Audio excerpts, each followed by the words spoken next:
Okay. Oh, let me adjust my sound settings just a little bit. I'm going to turn monitor off. There we go, that way I don't hear my own voice. Not that I mind the sound of my own voice, but, you know, it gets a little distracting when I'm speaking at normal volume. I have it set to a, oh, you know what? Hold on.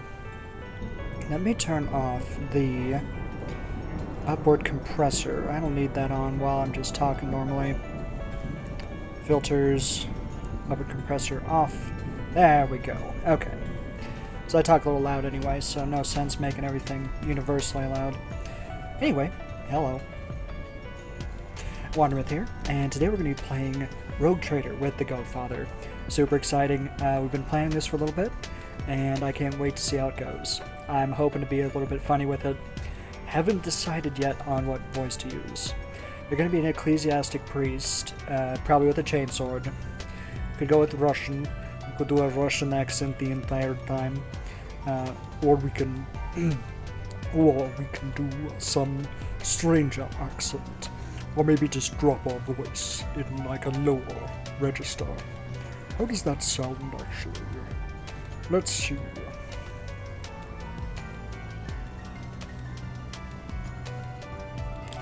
Alright. No, I don't think this is quite the one. So maybe we do go with the more Slavic Russian accent. Maybe?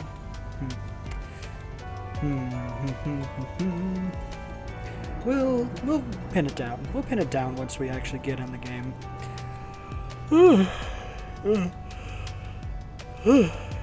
Oh my goodness gracious. Dropping a few frames here and there, but hopefully the signal holds once we actually get in the game. But yeah, so we're just hanging out while we wait for the Goatfather to finish up. I'm going to undeafen so I can listen to them, but I'll mute the desktop audio so y'all can't hear them. Okay, cool. But yeah, so it's been a long week. Lots of crazy world events going on right now. May you live in interesting times is indeed a curse.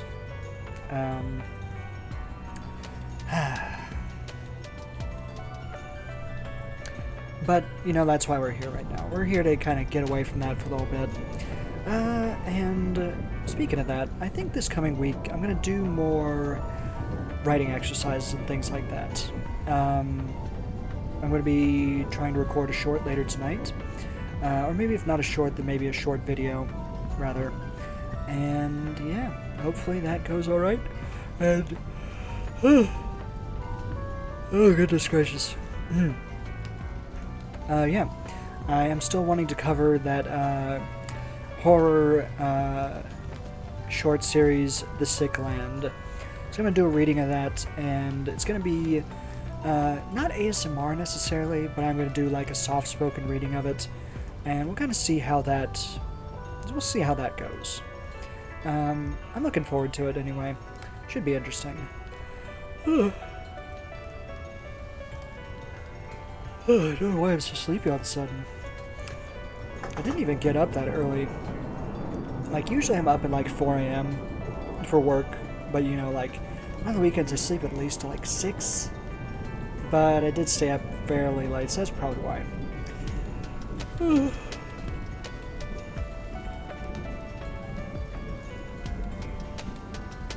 Oh, goodness.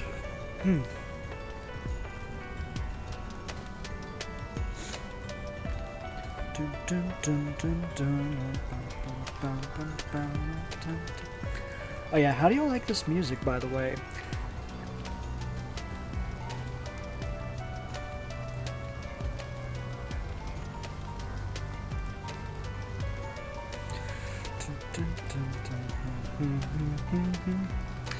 Yeah, I think I'm going to go back to doing some writing streams and maybe some solo tabletop RPG streams.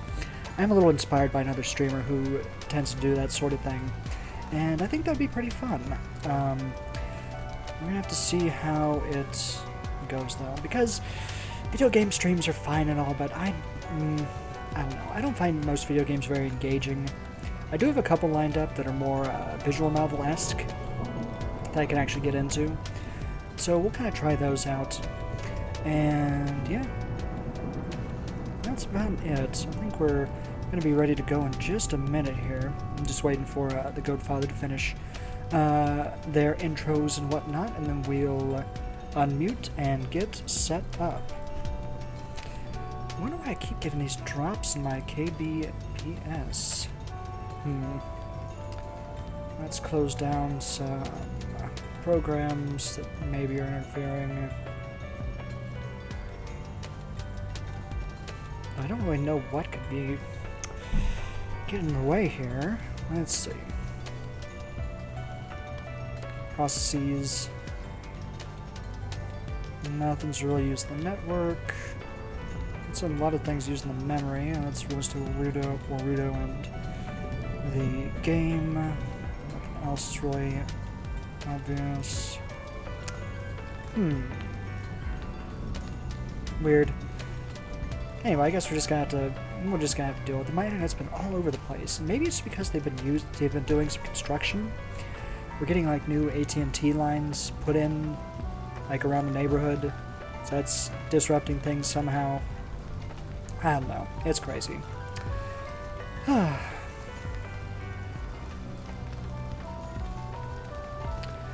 And yeah. What else have I been thinking about this week? And I haven't really been thinking about a lot. Oh, you know what? I should tell you about the tabletop RPG game I played recently. So, I've been playing in a Spire the City Must Fall game run by my younger brother. And it is the most fun I have ever had. Like, no joke. In any game. First off, my younger brother is an excellent DM. This is his first time DMing, and he's killing it. He really has a flair for the theatrical. I'm super impressed with it. And, yeah. So Spire the City Must Fall is a game about revolution resistance to a fairly oppressive regime. Specifically, basically the High Elves invaded Dark Elf lands and kind of subjugated them or caused chaos and whatnot. You know, the usual colonizer things. Inflated tensions between different houses, so like there's civil wars everywhere. And then of course relegating drought to second-class citizens within the city tower of Spire. It's like a mile high with all sorts of different, like, not biomes, but different like levels of the structure that are, it's just really interesting. Anyway, so my character is something called a Masked, and they're essentially like a murder butler, to put it lightly. They can blend in seamlessly with the staff.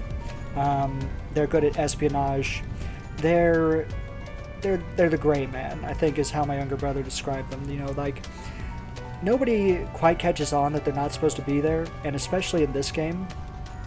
So, when our characters arrived, we were sort of tasked with finding out what this particular Alfir was doing. This is Roses Along an Ashen Path. And what she was doing was basically holding a soiree.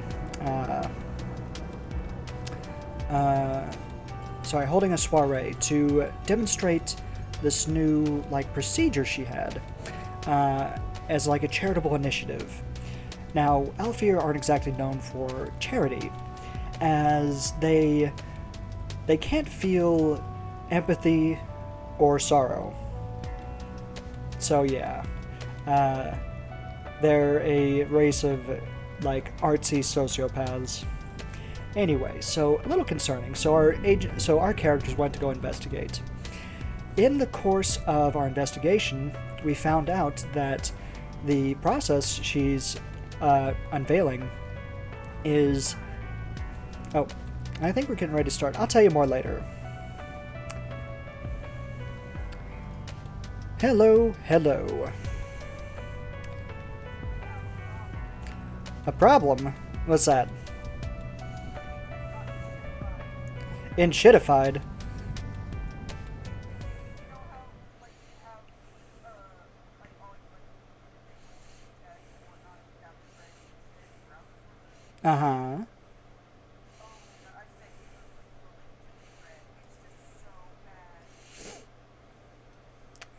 Ooh. Okay. Well, we'll see if we can make do. Yeah.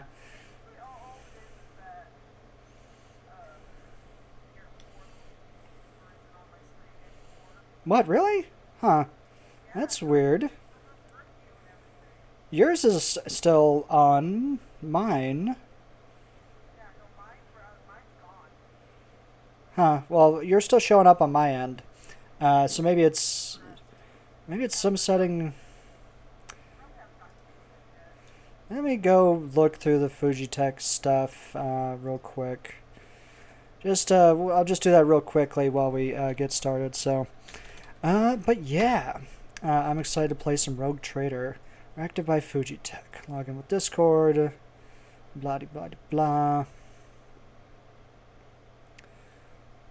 So I forget exactly where we were. You had just finished up the tutorial.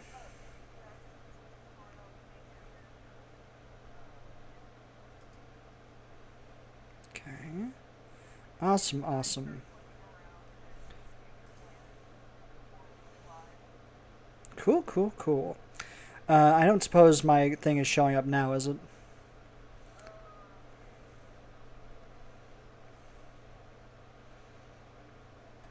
Yeah, I don't see like an option for the library sources. Oh, okay, here sources.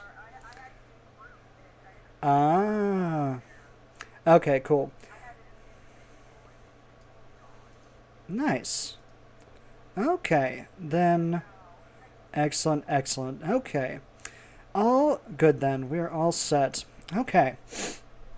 All right. So, lead us on.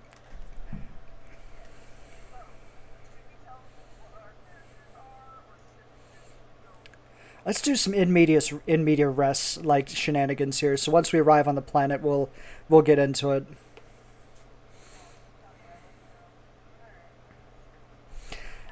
And your character is Eustace. Got it. Okay.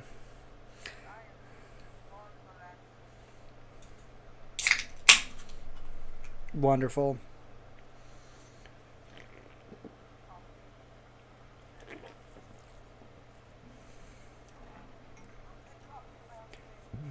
Oh no.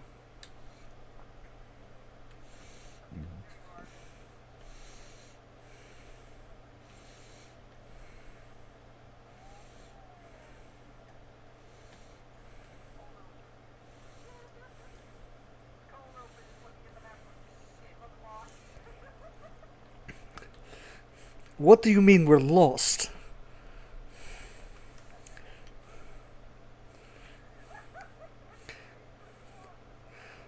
Don't you have a navigator? No, wait, the navigator died.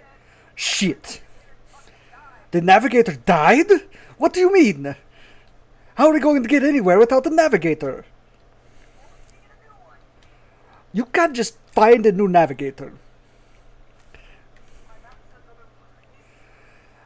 Oh, so now you can read the map. Okay.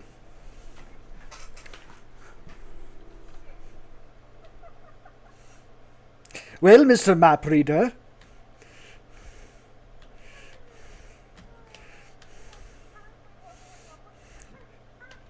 Oh, I'll just wait then. Breaking the fourth wall a little bit.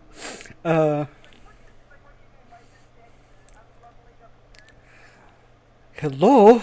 Just waving a hand in front of your, like, glazed eyes you stare off into the middle distance. Lord Captain, speak to me! Abelard! Abelard, help!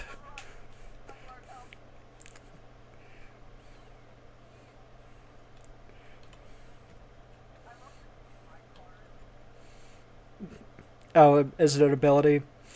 I hope I don't have to level up my abilities when we get to the planet. We'll see, though. Yeah, you can just kind of transfer control over, right? Is that how it works? Well, once we get to the planet, I can just do it. Yeah.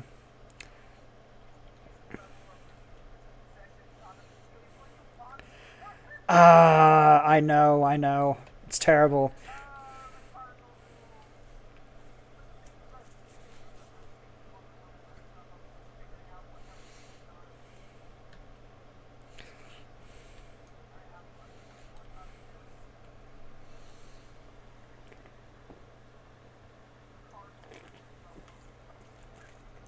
Yep, yep.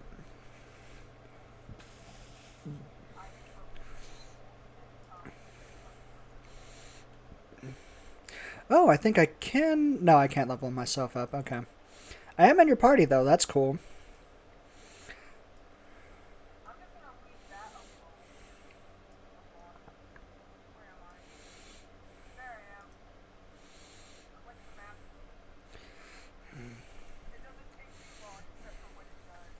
Mm-hmm.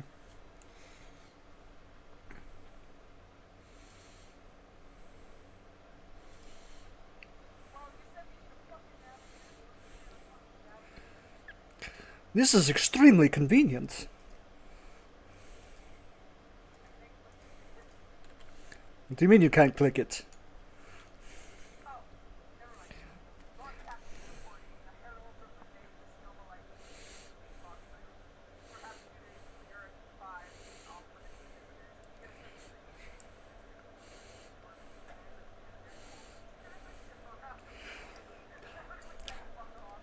That's not happening, Volksmaster Vidrus. We have also detected an accumulation of space debris near the station's docks. Presumably, it is the remains of interplanetary shuttles. Perhaps the esteemed Navis Nobilis house requires aid and therefore cannot respond to our Vox transmissions. She's got that freaky, like, speaker grill instead of a mouth, so.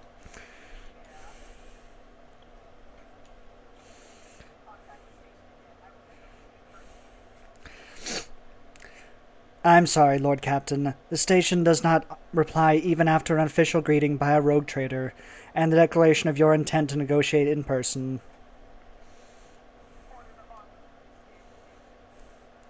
Yes, Lord Captain. The Vox remains silent for a while, but then you hear static and Vigdus's measured voice. The officers from the Augur crew performed a full scan of the station, but the information is imprecise. They note wave distortions of unclear genesis that are throwing off most of the readings. Excuse me, goodness. Wonder if I should do like, we are able to ascertain that the reactor core of the station is still active, but many compartments are unpowered and some fully depressurized. The signs of biological activity are largely present in the central module, which means the station has not been abandoned. So the question remains, why are the esteemed navigators' heralds ignoring us?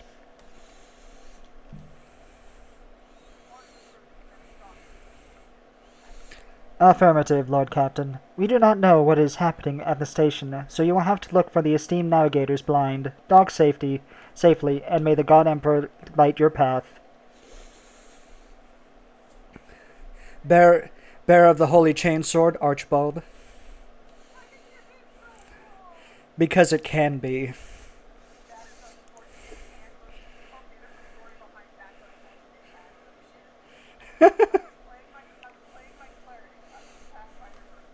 Uh-huh. Right, right.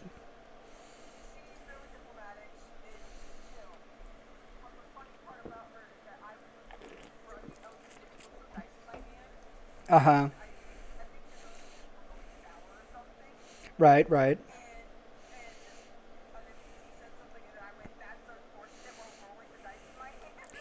Amazing. That's like such a line. I love that. Abelard, turn him 90 degrees. Abelard, fold him. Abelard, fold him like a pretzel.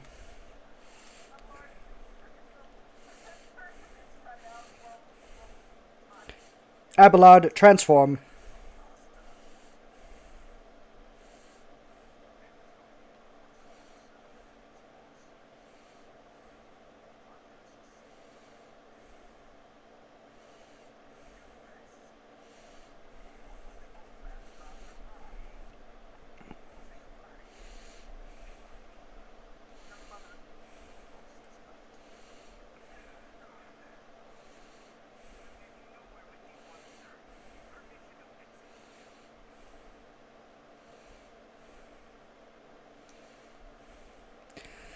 Wretches, you will be consigned to oblivion for your transgressions against House Othelios. Immortal Emperor, deliver your servants from peril. Prayers will not help you, servant of the damned. In the name of House Arcelio, I command you to execute these infidels.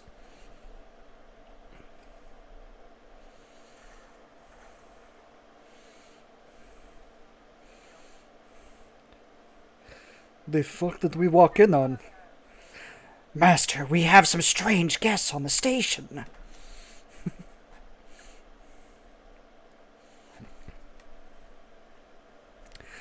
Oh, sure, okay.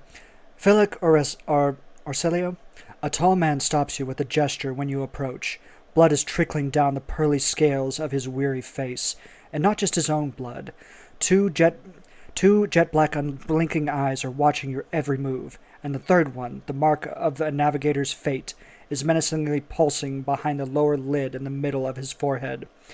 Step back, or I will unleash all the horrors of the Sea of Souls upon you. Emperor, be my witness.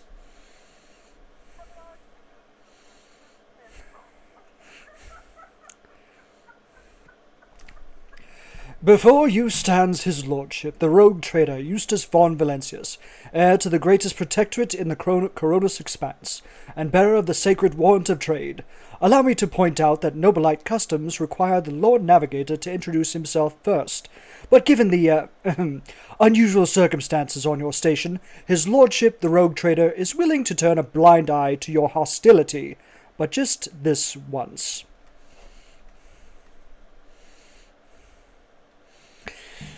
In this case, I shall turn a blind eye to your unceremonious invasion, but just this once. There is a dangerous glint in the man's dark, shrouded eyes. Very well, allow me to introduce myself. Before you stands Felix Christoph August, keeper of this place. So you did not arrive to offer support to the traitors. This is great news. Having said that, you must understand that Ecclesiarch 5 is a holy sanctum for House Arcelio, and the path to it is only revealed to a select few. It pains me to say you are not on the guest list.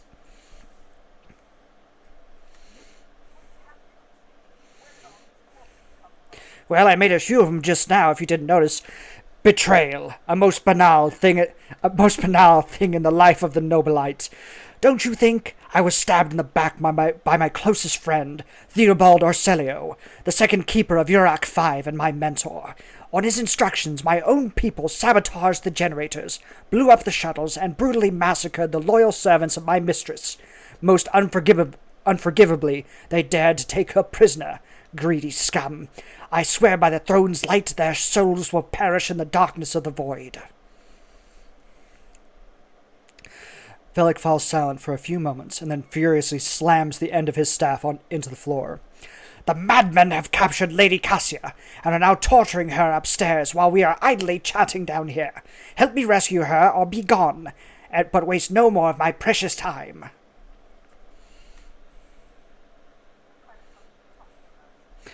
I would never ask you for such a favor under different circumstances, and yet... Felix takes his hand away from his ribcage, notices blood and winces in pain.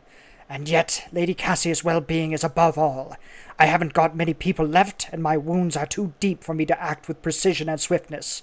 But you may actually succeed.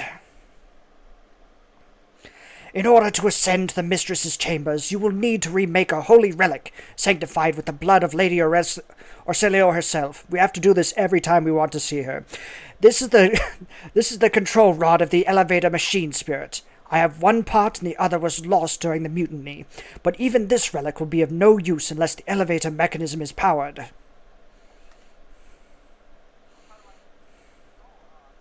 Allow me to continue my explanation.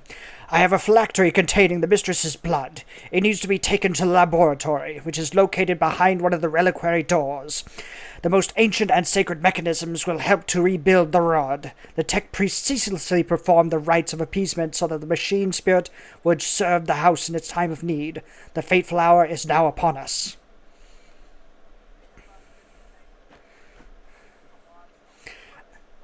For real. The station's main cogitator is situated in the guard room. Just enter the correct command sequence, and the sacred mechanism will do the rest. You know the correct command sequence, right?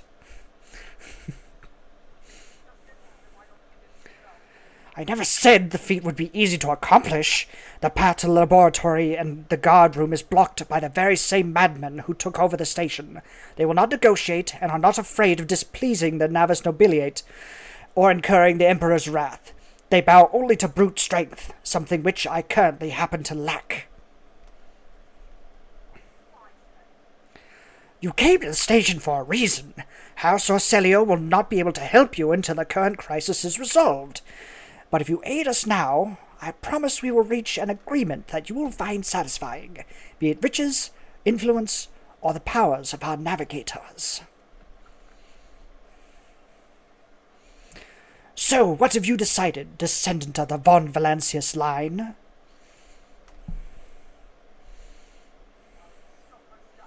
There's a lot. Uh-huh. You're going on my ship.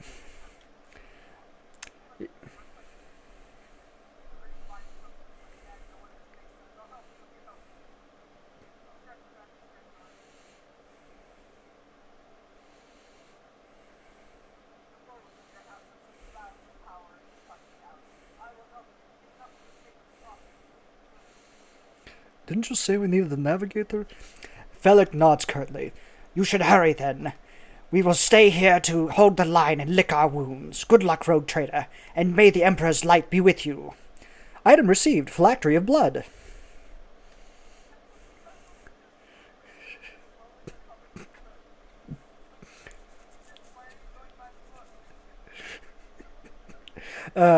Okay.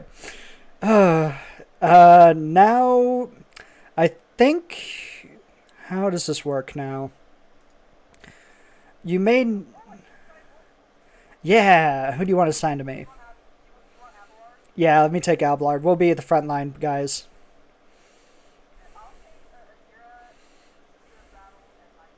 Hell yeah. Okay, let me go ahead and level up real quick. Let's see, we're gonna do athletics, sure. We'll do grab endure. We got daring charge. Epicenter slaughter sounds cool. Temporary wound for each stack. There's also thick skin. Damage deflection of their parry, chance to inflict 124 armor. Why are there so many skills? Shield, ramming spade. Contempt. Ooh, yeah, I'm going to grab Contempt. Okay. And then Desolation. Enrage.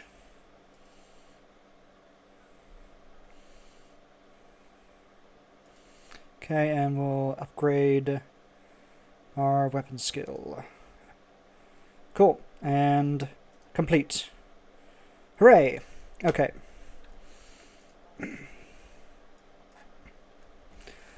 All right.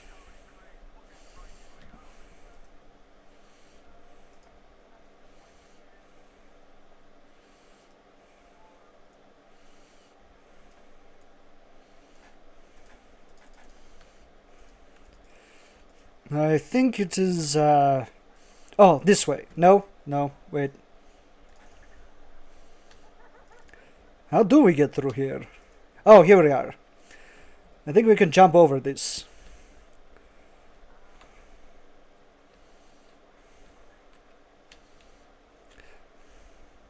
Ah, hello, Adira. Where are the other two?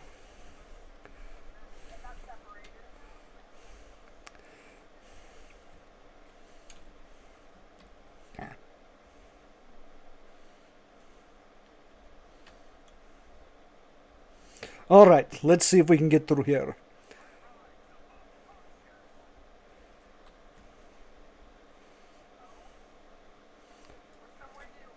Yep, we just jumped over the barrier. Alright. I think I see some... Yes. Shall we charge ahead?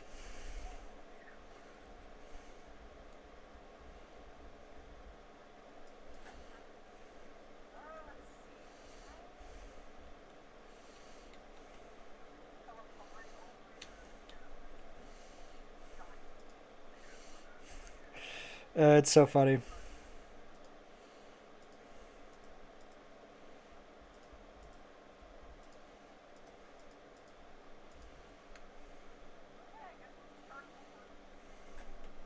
All right.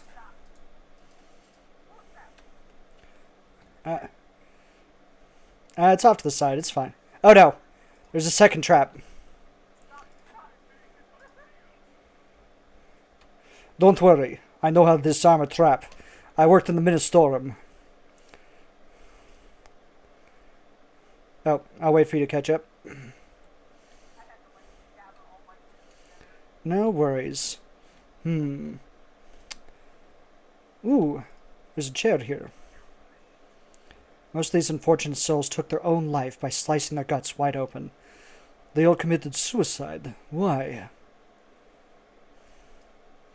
Ooh, goodies.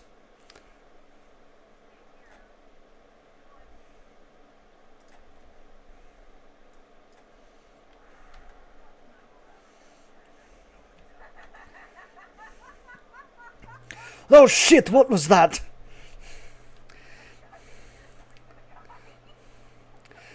It was like my soul just shit itself.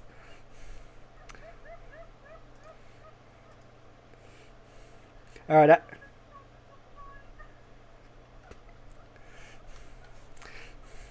it's fine. Okay, I'm in position. Hell yeah. Alrighty.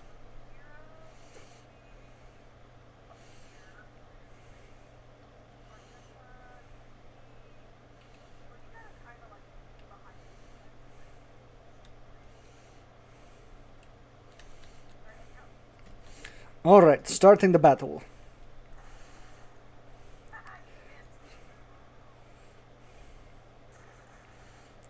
They shoot like drunken nuns.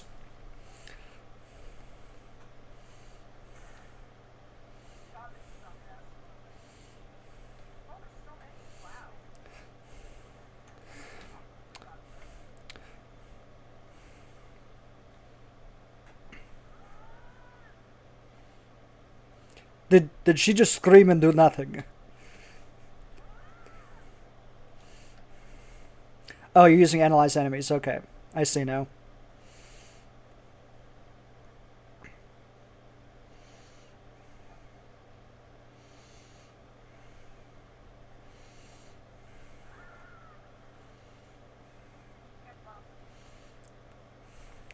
Alrighty. The Commissar has such good abilities.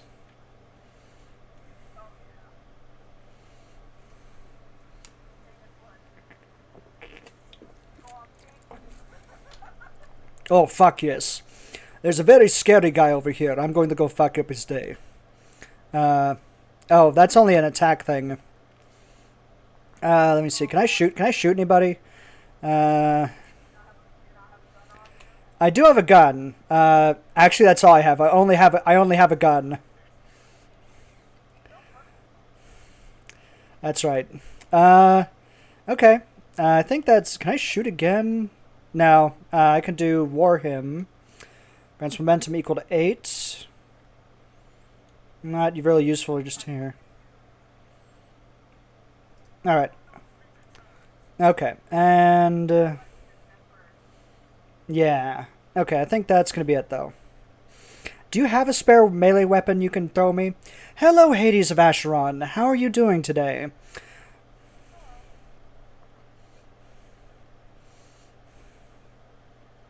We're playing some co-op Rogue Trader. I'm doing great. Sad the weekend's about to be over, but you know what? I'm having a lot of fun.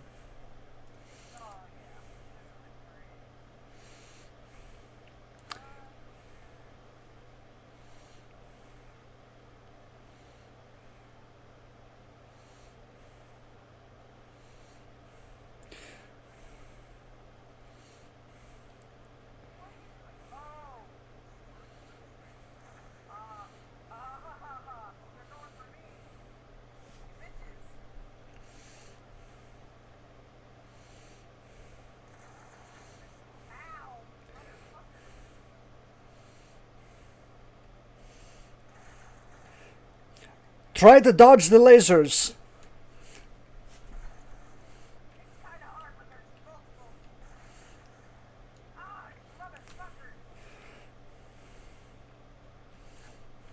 Argenta, go! You're our only hope.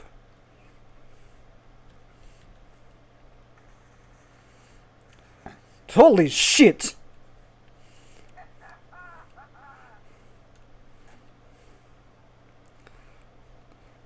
Alright, time to fuck them up.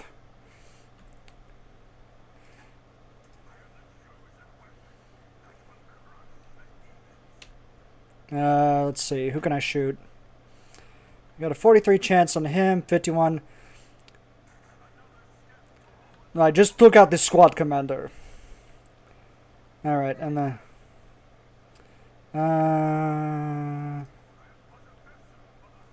ooh, I can do another attack here.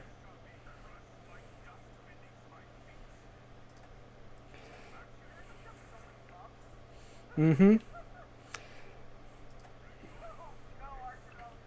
I'm only equipped with a pistol. I'm a priest with a gun.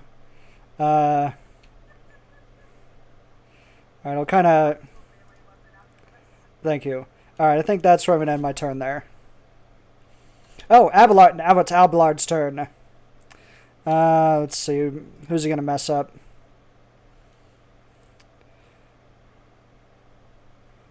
I don't know if he... Can he charge up this way? He can. Okay, and I think that's going to be it for him.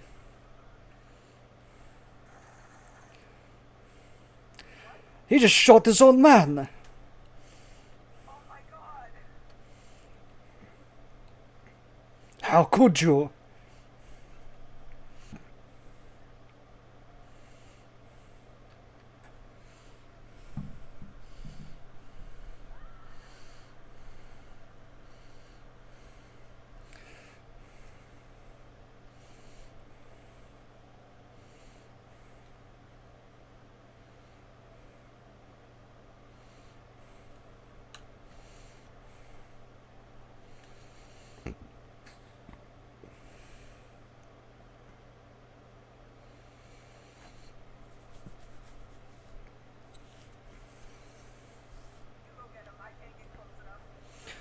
All right.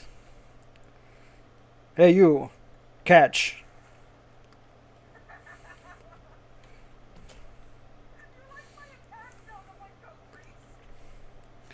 I serve the Emperor, and you happen to have a big note by him.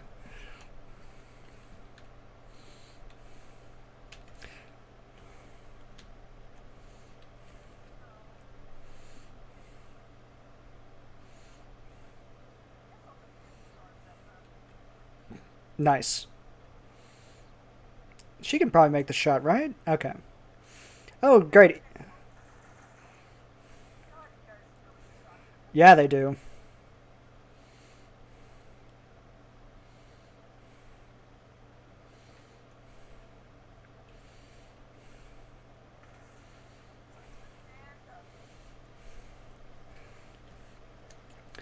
Ah, bolter wounds are ugly things. Alright. I'm gonna put, oh.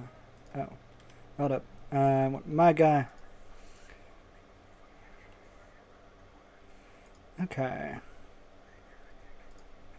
Oh. Let's see if this guy has a sword I can borrow. He in fact does. Oh. And he has an auto pistol too. That's probably pretty good. Okay.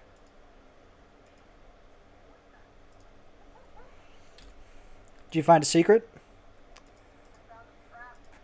Oh, that's not good. That's a bad secret to find. Ooh, okay. Let's see, I got an axe or a sword.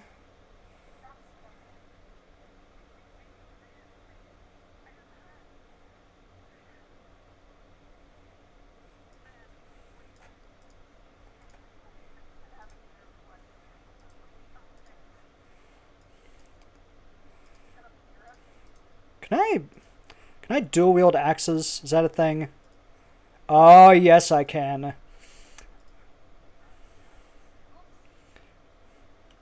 Oops. What happened? Where am I? Okay. There we go. Sorry. Were you going to the next area? Yeah, sorry, I clicked the thing and I was like, what's that? Okay, no worries, no worries. Alright, I'm ready. I'll follow you. Yeah, there's some stuff we haven't looted quite yet.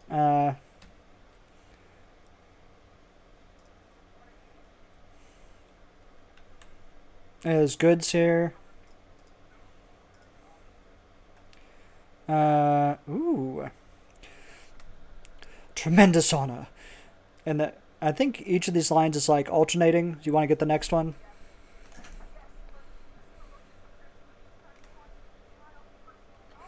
By the God Emperor! Well, you are a strapping lad. You will probably make it for a cycle or three.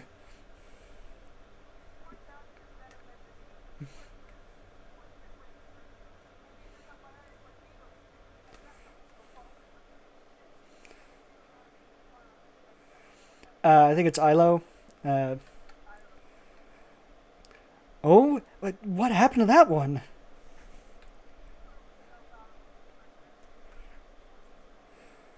Okay, calm down. Keeper Felix said the squad will not have to serve the child for long. Even he gave us a little leeway.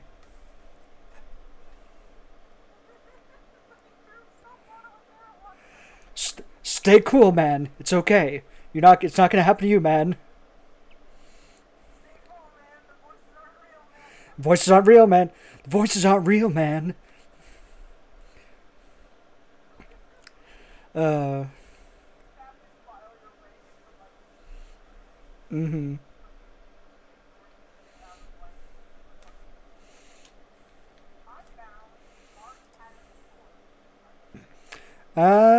Ooh, Mars pattern sword, sure thing. Where are you? Okay, I think. Oh shit. Okay. Down this hallway. I see. Okay.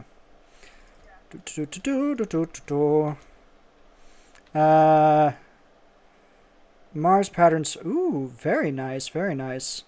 And he's got some fancy gloves. Let's see. Not you, Abelard. Fancy gloves, fancy gloves. I thought I picked them up. Did Abelard pick them up? Alright, we're gonna transfer. Okay. I'm gonna drop that, and then I'm going to pick. Wait, can I not pick it up again? Oh dear.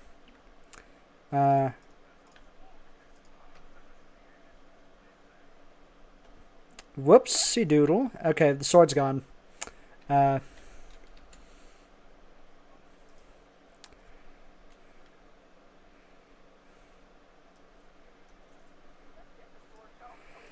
I tried to transfer it to my guy, and it wouldn't let me. I'm like, okay, maybe if I drop it on the floor and pick it back up, and then that didn't work.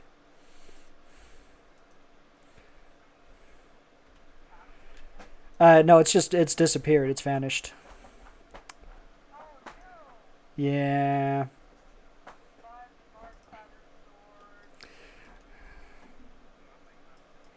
Ooh, a door.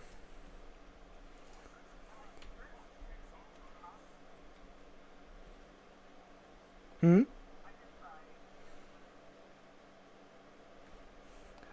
That's not good.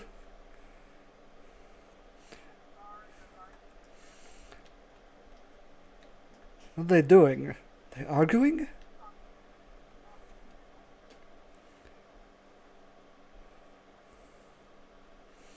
Did you hear the screams? Move! Sir, you alright? We can't hear anything.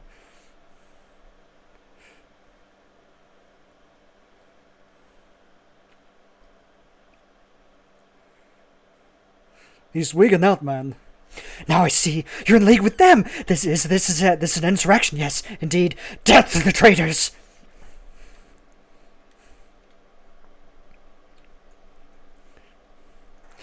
Sir, what are you doing? Get a hold of yourself, sir.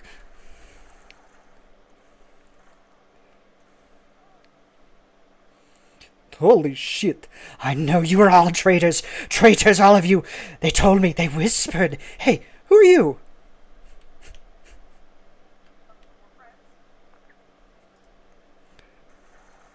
Oh shit. The hell happened there? Did he shoot himself? I don't know. I like to think you just went no and shot him, but I couldn't tell. Ooh.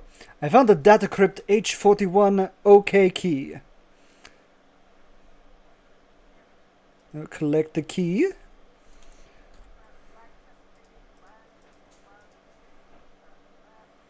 For glass.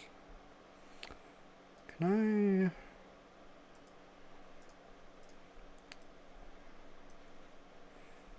There ought to be a way to transfer things to you, right? You would think so. Apparently I can't trade items back and forth.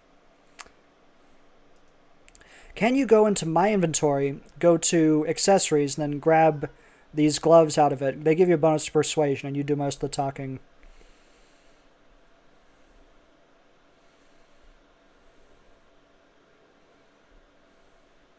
Because if you can trade stuff...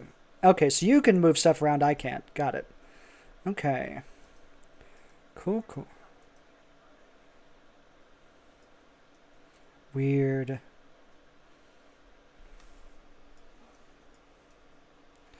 Okay, well, I'm all set. Let's see. Let's see if this guy has anything good.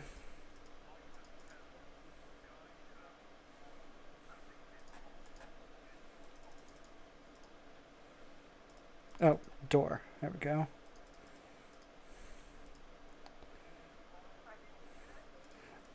Just a bunch of valuables.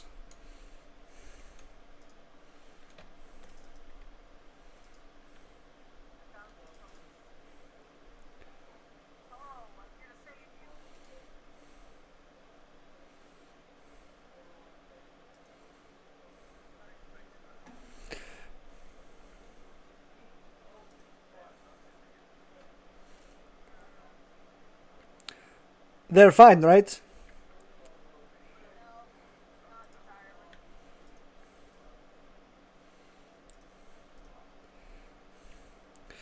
They won't mind us stealing all their shit, right?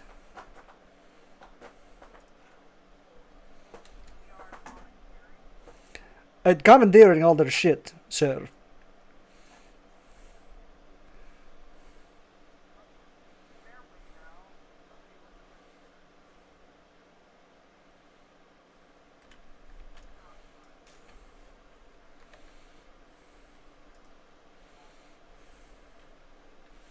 Research notes of the Navis Laboratorium Custodian, Fortuna Orselio, Part 13.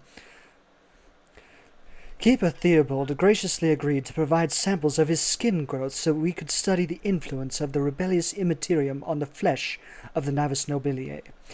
Just as we thought, navigators are positively resilient to the restless currents of the warp. The God Emperor truly does shield some people against corruption and misery. But let us get back to the study of mortal flesh. Another servant will be carried in shortly. I must ready the organ extraction equipment. I don't think I can scroll. Let me collect this and see if I can read the rest of it. I think this is important. There we go. Info. Aha, here we go. Adamantine dust and black water. This was the worst idea that could have entered my mind. God Emperor be praised, I am lucky to still have my head on my shoulders after this reckless experiment. Nevertheless, we did make an important discovery. The adamantine seems to protect the frail flesh of the lowborn to a degree. Having said that, not even the macerator can handle its temper. So we should probably introduce a more complex compound into the formula. All the data related to the equipment, to the experiment will be recorded on data crypt K04OH. I'll get back to them later, once I'm done with experiment H41OK. Have I mentioned that the chunk of meteorite found by Keeper Felix subjects is completely useless, although its shiny granules could be used to make new paints for the child? Yes, I think I'm going to do exactly that.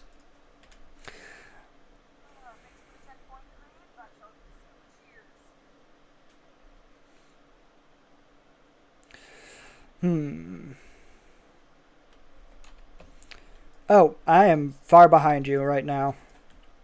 There's a... Okay. There's a door back here.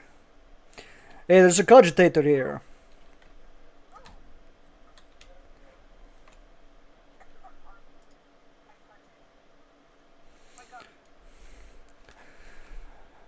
You want to read that one? Yeah.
I don't know. Did the navigator in the front mention something? His mistress. He said she was captured and being tortured. Is that the child?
In doubt, shoot to kill. The following vox recorded are too badly distorted to make out a single word. Hey, Rycad Minoris. Despite the eager compliance of the machine spirits, one thing is certain: the problem does not lie in the cogitator's mechanisms. Switch to the main chamber controls. Open all doors on the level.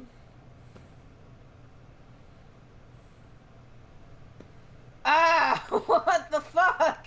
Is it supposed to do that? I don't know! What is this? Can anyone read Sacred Machine Cant? Can anyone read binary?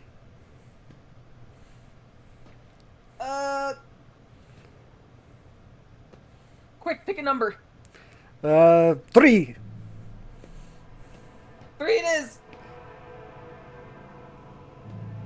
Okay, you push a few buttons on the control panel, but the system rebels and you keep resetting your commands. According to the data, the compartment you're trying to open is depressurized. Oh, don't do that one. Already been opened. Already been opened. Okay, that one's been opened. Already been opened. These are all doors. Oh. Okay. Did we request... Oops. Go back. I logged out. Oops.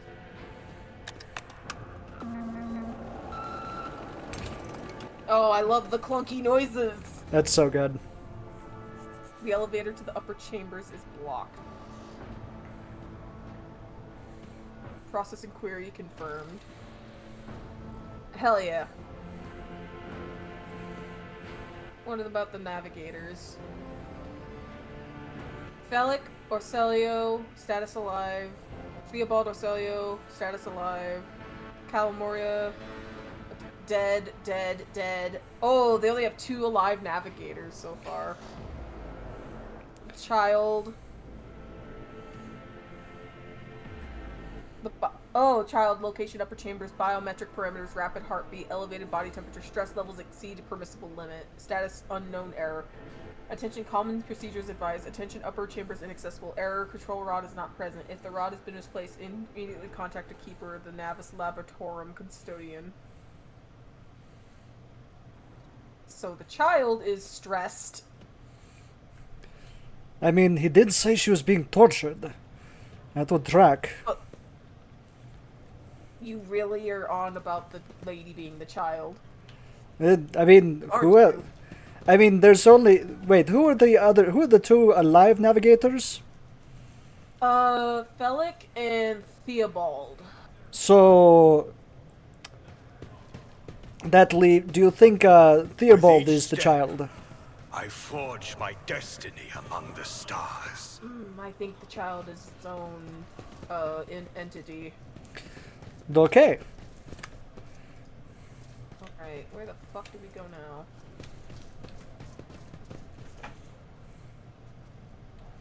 I'm lost again. Let me show you. Right. Okay, this is the main...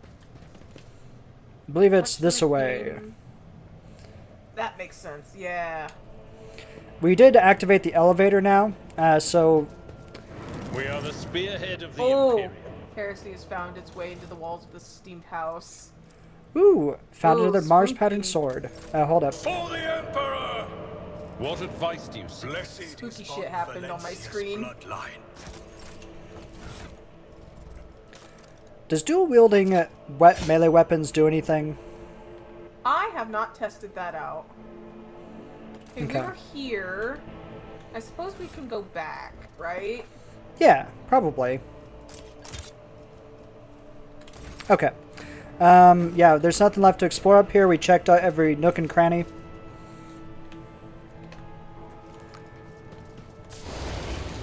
Argenta, I wanted you to... Okay. What'd you do? She set off the trap, but We she's shall fine. reclaim what Oh, is okay. rightfully ours. Ooh, there's a thing over here. I'm gonna take one last pass around. Found a thingy. Don't know if it's useful. Did you know you can hit tab to highlight everything? Huh. Yeah, so if you can hit that to like highlight anything you haven't looted yet, or if there's anything interesting around. So there's a few things on these library shelves. Ooh, mutated flesh sample. I'll take that. Thank you very much. We should deal with this. Meteorite chunk. Ooh, secret. Yoink. What was it? It was... a gun? What kind of gun was it? We are bound by the blood Ripper of auto martyrs. pistol and a frag grenade. Not bad, not bad. Okay, I think we go to the elevator now. Hey Eustace, you get the grenades now. Enjoy your grenades. You get all 4 of the grenades. Nice. Eustace, enjoy.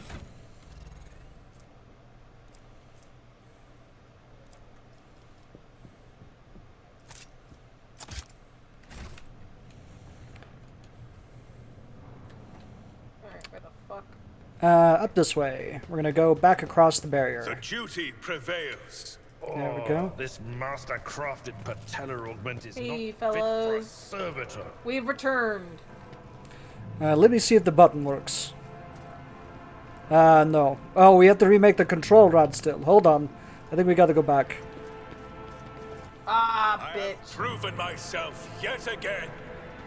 Let's see here. So, I think we got all the materials from this area. So now we just need to find where the... Is it through this door, maybe? No. Must be a way to unlock it from elsewhere. Let us walk this path. Oh, did I to not the end. click all of the buttons on the... Maybe not. Maybe not. Let's go check.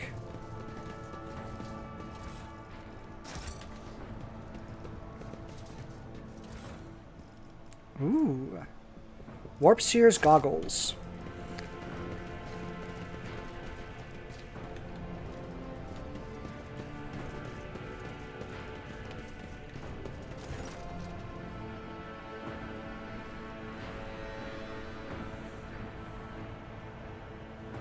I think it's main chamber controls. Open all doors and level. And there's there any we didn't click? Aha! There it is.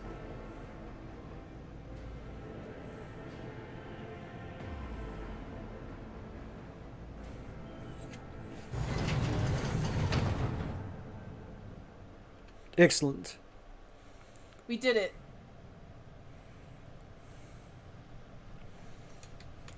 Okay, now we can go back up here. Now we can go through here.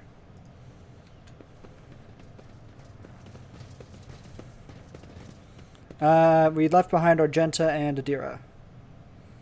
Oops.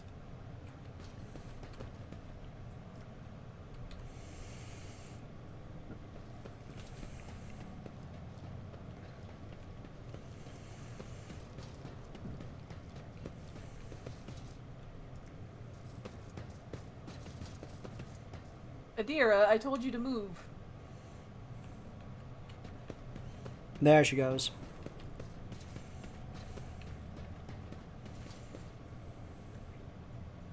Let the faith guide Into my the fucked path up to room we go. glory. The whispers told me a secret. Ooh. Let me examine have- this thingy. Compared to naval Phylactery, service, hollowed finger that bone was charms, barely a and talisman challenge. of changing ways. It's a Zeech!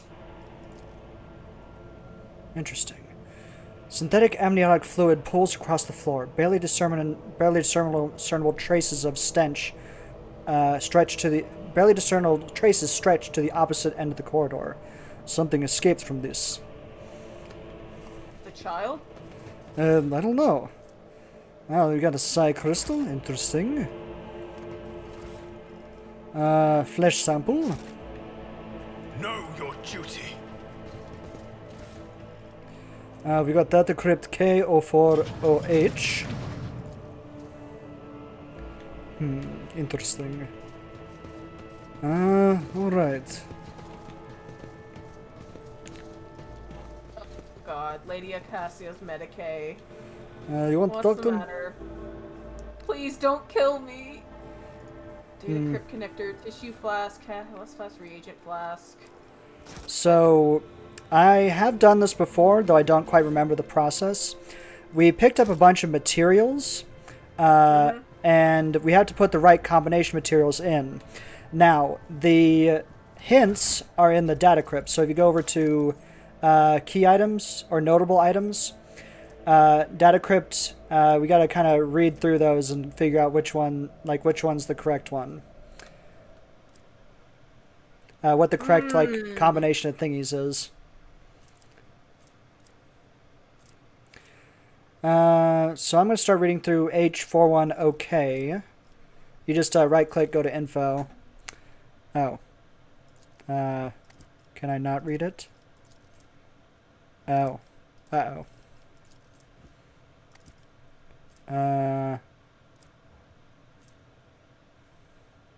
Or maybe it's the research notes. Let's see. Okay, yeah, we picked up some research notes. That's it, okay. Okay. Do not use acid under any circumstances. Grind the reagent to catalyze the reaction.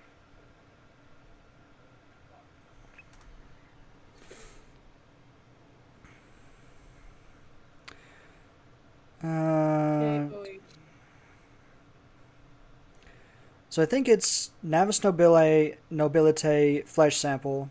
We grind up the adamantium, and then we need some fluid reagent that's not acid and not black water. So biogel?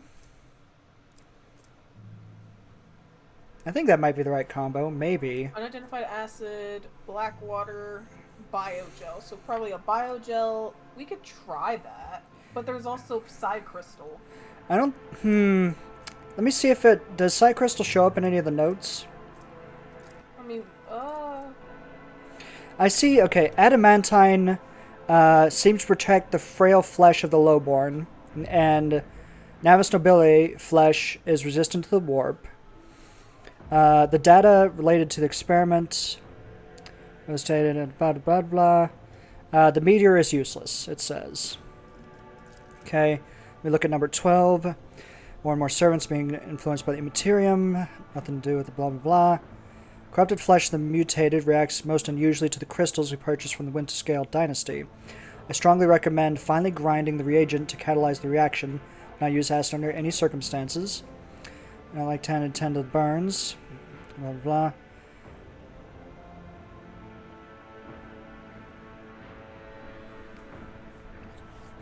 Okay.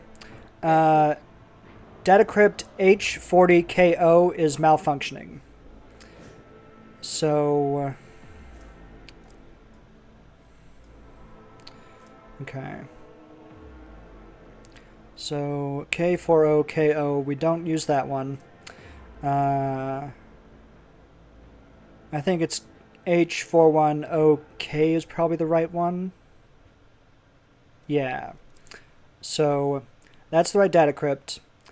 Then we want to use biogel, and we want to grind up the adamantine. I think that's what it is. We're going to use the Navigator flesh sample. I think. okay, we'll try it. And the reagents, okay, I already did that.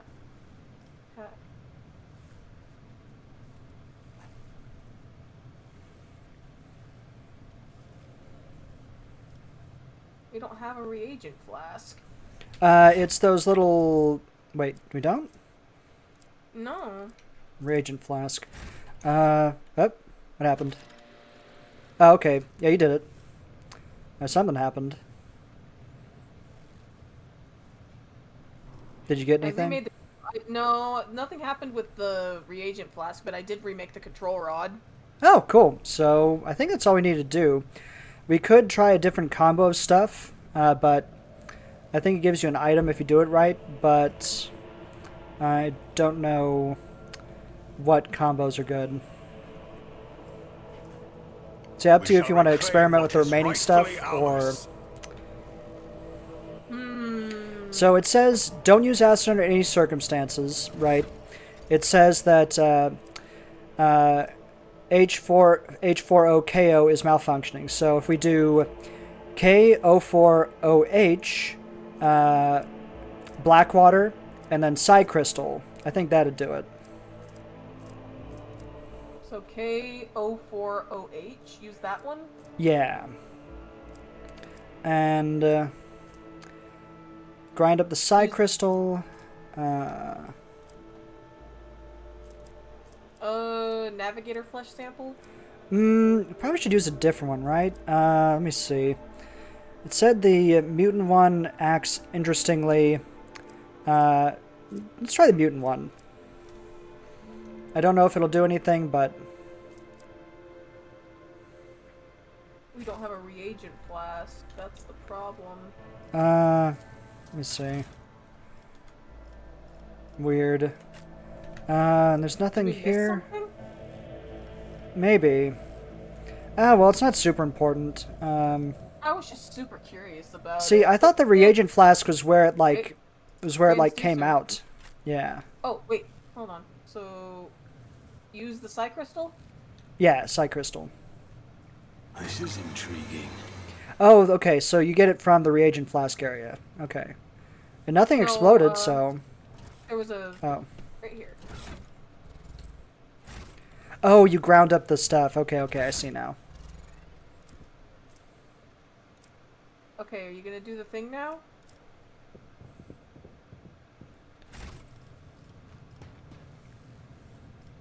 Okay, what do I touch now? I wonder if we didn't do the process the first time. Huh. Grind up the adamantine, if you would.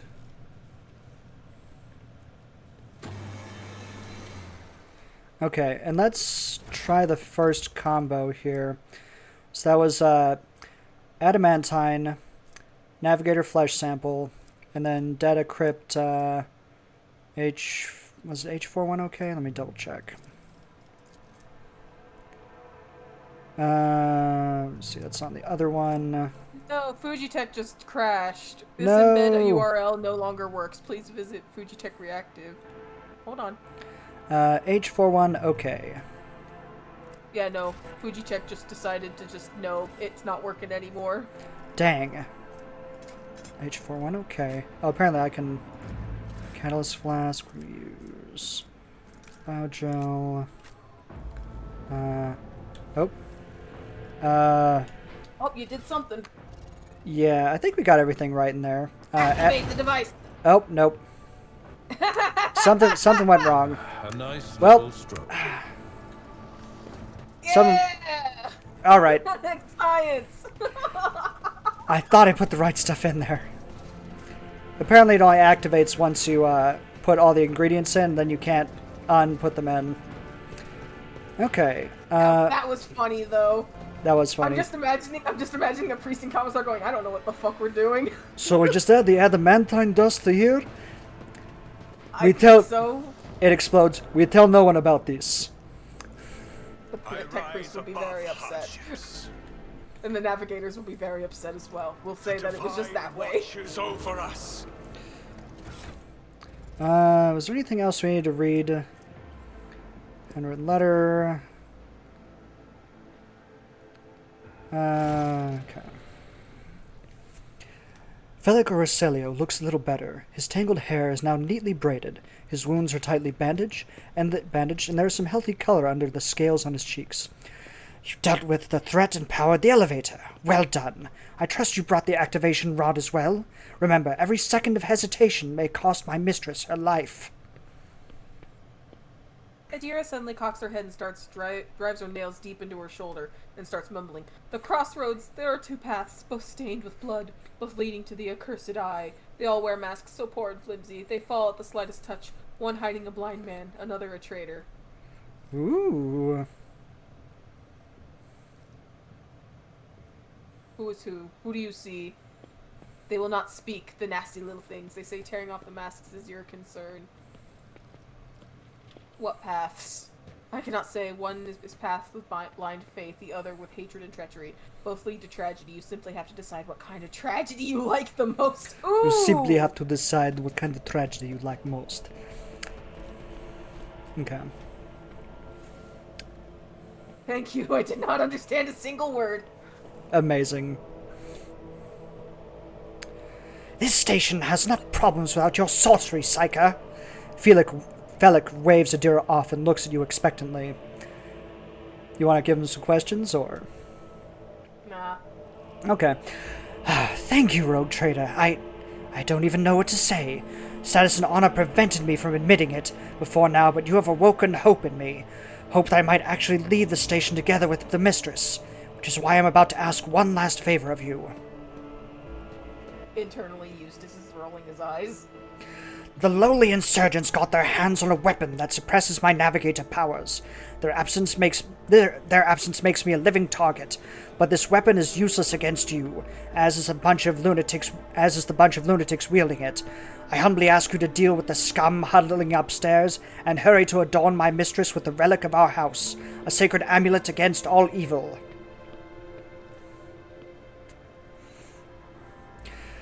Recent events have badly disturbed Lady Cassia's psyche, and the warp entities always lust for weaker souls, especially when the veil grows thin. You too will be safe next to this charm. I've grown tired of being your errand boy. That's so funny. Mm-hmm.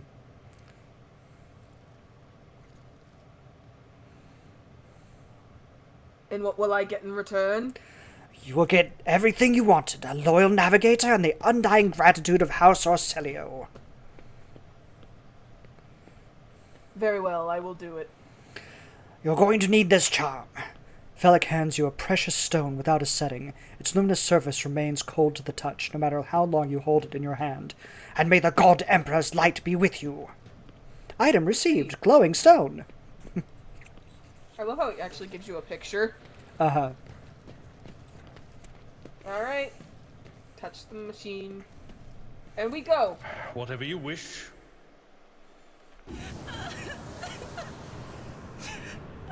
What in the warp fuckery is this? What in the frick frack?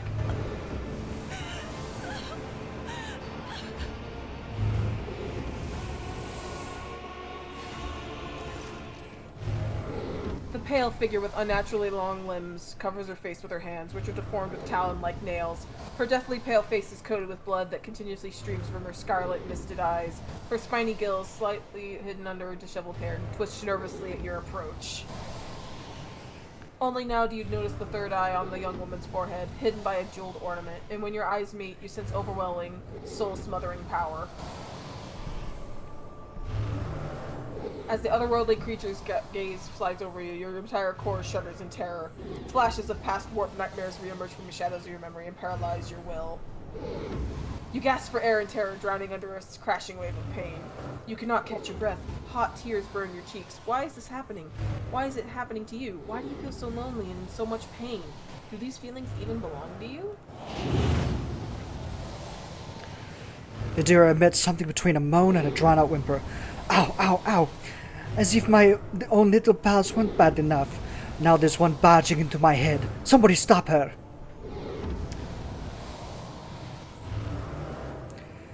Heresy. I don't know if I can do an Argenta voice. Heresy. Heresy. Argent? Argenta looks at the tall figure with a strange mixture of anger and sadness. Then she lowers her head, and her white hair veils her face. Lady Cassia, I am here to help you. Please calm yourself. She wearily shakes her head and lets out a drawn-out sound similar to both a sob and a howl of a small wounded animal. What is happening? Was someone calling my name? Are all the betrayers dead already? And who are you? She seems like a much cooler navigator than the other guy. Eustace von Valansis, it is a pleasure to make your acquaintance. Unease settles over her features and she nods cautiously. Pardon my manners, Eustace. I did not expect to make such a gracious acquaintance in such a time of great sorrow for our house. What is this? I feel faint.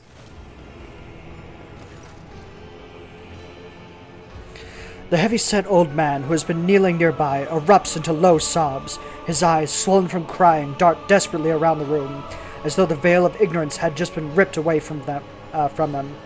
The child! Lady Cassia, where are you? The sacred child, the throne preserve! Despite his venerable age, the navigator leaps up and rushes to the young woman's side. You! The old man shifts, revealing his face to you. It is threaded with jet-black veins, and his bulging, milky white eyes bear a striking resemblance to those of a dead fish. A sickly sweet scent assaults your nostrils, as if the old man's flesh is rotting inside his decaying husk. My eyes fail me, for they are unable to make you out as either enemy or ally. I am warning you, one wrong move and will bring the wrath of House Orselio down upon your head. That's hard on my voice. Watch out, Lord Captain. Lord, this one's so deranged, it's making the whispers shriek like crazy. He might just open that eye of his. Threatening the head of the dynasty is a grave offense, esteemed whoever you are. Abelard places a hand on his weapon. I mean you no harm. I came to seek the navigator's aid. I'll grant that you do not look like the pirates who have come coveting riches of a wrecked station, or like the scoundrels in Velic's service. So who are you? Eustace von Valances. Wait, I want Abelard to do it. Abelard, introduce us. His lordship, rogue trader Eustace von Valancius, heir to the greatest protectorate in the Coronis expanse, and bearer of the sacred warrant of trade, extends his greetings. I love making Abelard talk. He's so good. Another rogue trader in our corner of the galaxy. How interesting. Your kind always make an appearance in desperate times, ready to cut a deal that benefits one side alone. Given that you have not so far drawn your weapons, your intentions are probably peaceful, and so House Orselio now asks a service of you. Save the life of the child in exchange for future cooperation. Do not hurry to answer. Think on it. You can still make yourself an ally or an enemy of our house today. You decide. See, I told you that was a child.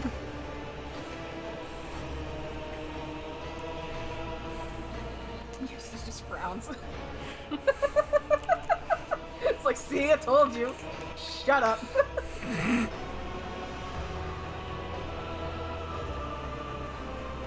That's not a child, that's a grown-ass woman. Ha!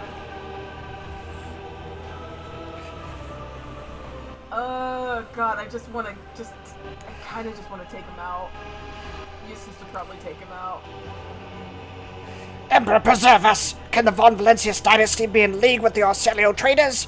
Wardens, close ranks. Don't let them get to the child. You will beg for mercy. Okay, guess we're murdering them. Grant none. Purge them! Okay. I'm gonna go here, and then Abelard's gonna go,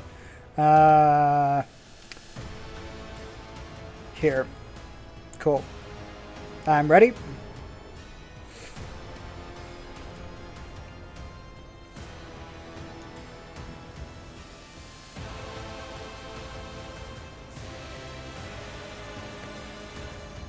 Alright. Go.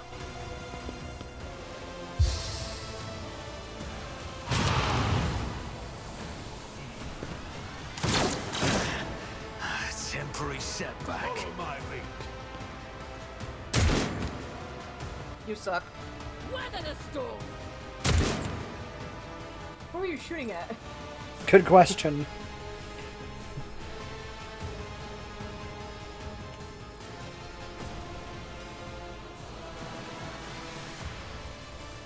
Abelard and his bloodline. You can escape the Emperor's judgment. Moving out.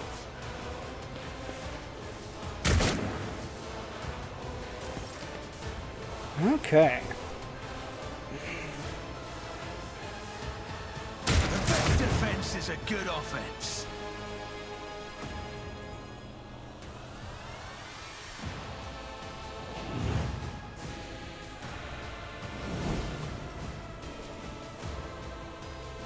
Go get him. Ah! Did I click myself by accident? I did. Oh no. Stay vigilant.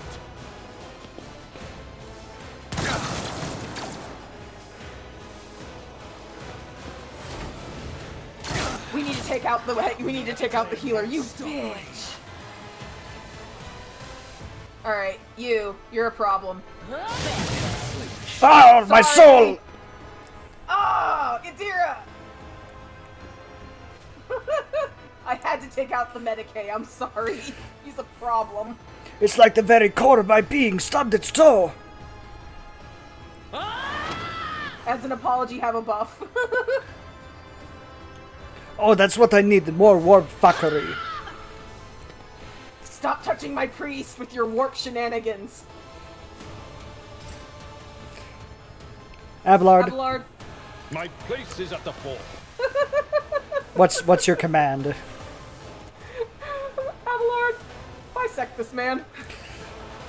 Your will, Lord your will. Victory is imminent. He actually bisected him. That was amazing. That was great. It will be done. High momentum. Alright, you fish-eyed bastard. I cannot comply. Just casually walks up. He's in the corner. What if I just shot him like point blank instead? Do it. Oh. I suck at. Okay, that was a. No one saw that. But your corrupt ways. Just misses a fucking straight up execution shot. Oh fucking god. No, he walked up all cool too. And so it shall be done. Just fucking whiffs this just whiffs the second hit there as well. Oh my I god. will not be deterred. Oh, Eustace saw all of that, and he's gonna give him so much shit.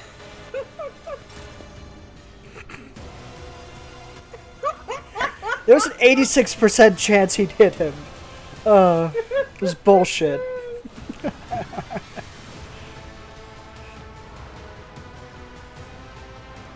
I love the casual walk. High momentum. Oh, there's one back there.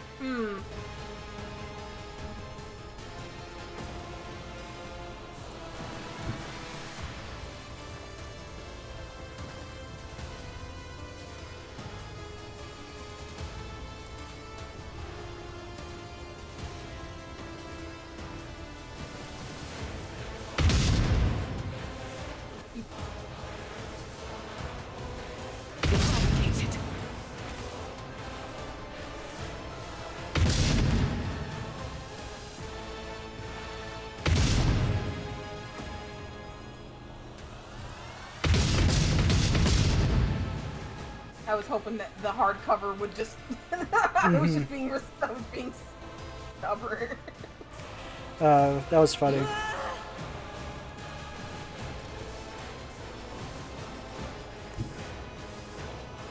If Eustace walks up to him and just shoots that one, that'd be messed up.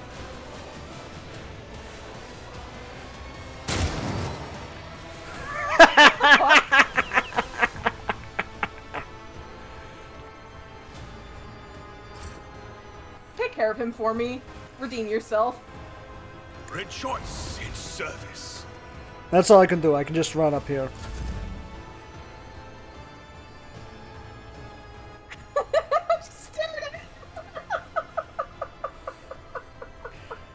So he hauls his ass up the stairs. Oh, fuck! You didn't say he had the rifle! Devotion.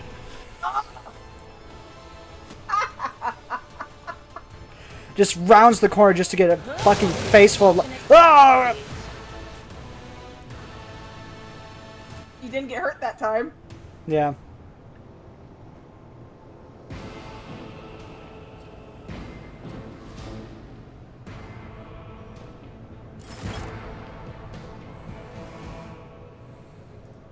So I guess we won?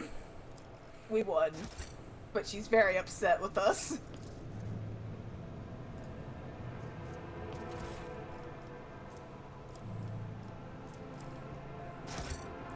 I've got some looted stuff in my inventory for you to If such check is out. the Emperor's will. Okay. What do we got? Staff of the Roselio Guardian. Ooh. I'm not so sure. Incorrect armament. Can't be equipped by this character. Primitive. It's a navigator. Okay, navigator shit. Unidentified acid. Body glove.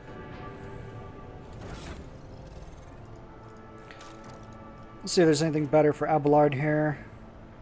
Seneschal's trusty carapace is pretty good, actually. Oh, the Gemini Cup is happening now? Oh, no! Oh no! I felt my phone buzz, looked at it, got 3 notifications for Uma, and it's like, saying Sky Banner. Okay, cool. Gemini Cup League selection now. Oh, no! Oh no. With each step, I forge my destiny among the stars. I'm not ready! Pontius Cyphus Galasius on the training of the worthy servants of the court of the Navis Nobili. A good major domo attempts to nurture only the finest flowers in the garden that is their master's life. Therefore, new seeds for the garden must be weeded out with the utmost care, so that the garden's trees may yield the sweetest fruit. The lesson below will help you separate the precious seeds from the vile thorns. Ah! Cultivate the perfect garden for any lady navigator. Let me read it! Okay. Lesson 1. A faithful servant always makes sure their mistress's rooms and garments are clean. A faithful servant will never offer their mistress the same dress presented earlier in the cycle. A faithful servant offers their mistress a glass of fresh water upon waking. A faithful servant tastes each dish and every drink before serving it to their mistress. A faithful servant will have mastered the art of styling their mistress's hair. The total time that the 5 servants can spend on arranging their mistress's coiffure should not exceed 3 revolutions of the chronometer. 3 hours! Jesus. A faithful servant lives for their mistress and gladly gives their life for her as well. Lesson 7. A faithful servant, and then it just ends.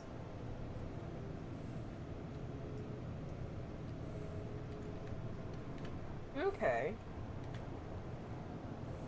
Now, where do we go? Do we just leave? Oh yeah, we just leave. I think we...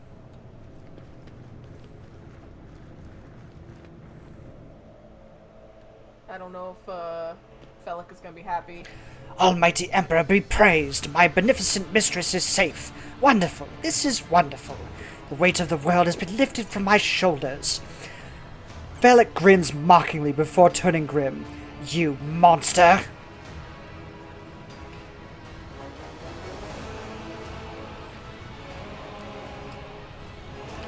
Oh, you want me to read that one? Cassia flinches at the navigator's words and clenches her fists. Her sharp nails dig deep into her soft skin, drawing blood.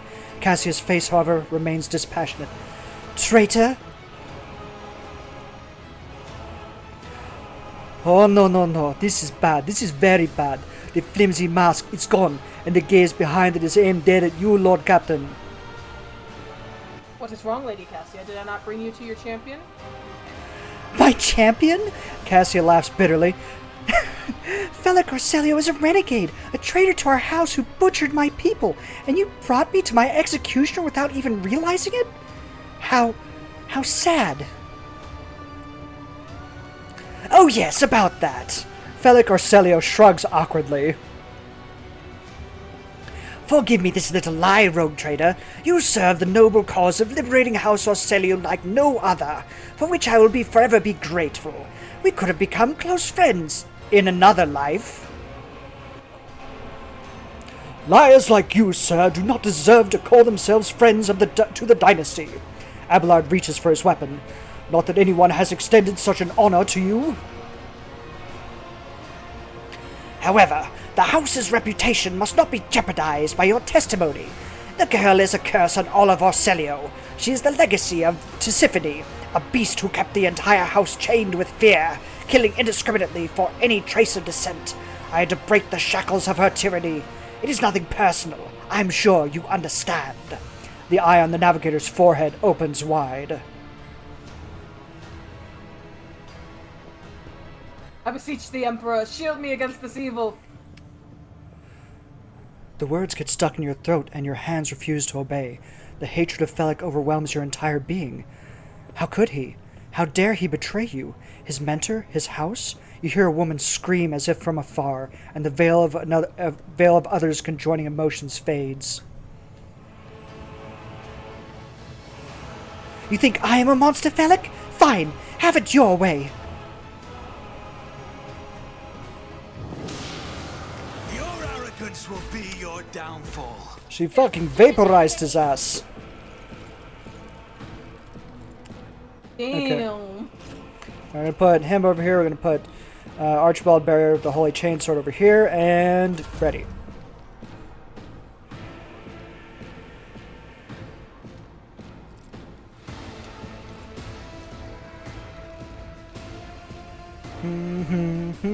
Okay, we're good.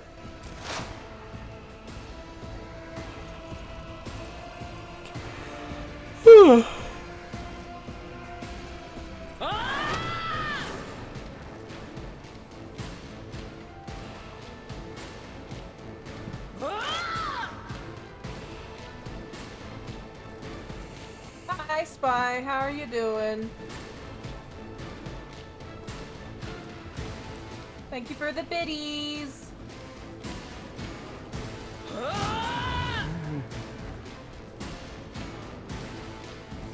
We're playing some Rogue Trader today with my buddy Wonderman. Follow my lead.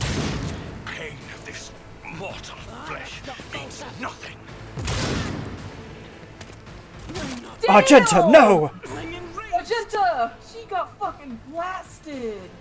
Point blank with a shotgun, holy shit. You motherfucker, hold up. Come here, you. How dare you?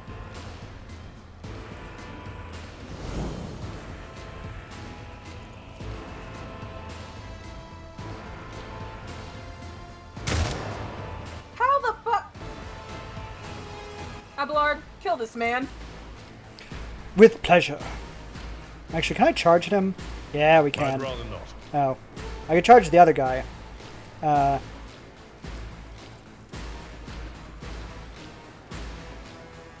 Damn, she's just That's all, out. back and forth. One fewer tongue. Sorry, I could Abelard, only get to that that was guy. Abelard, that was the wrong man, but good job. Oh, I'm sorry, Lord. Here, you can have this as a compensation. I feel quite inspired. Emperor, give me strength. Try to die with grace, at least.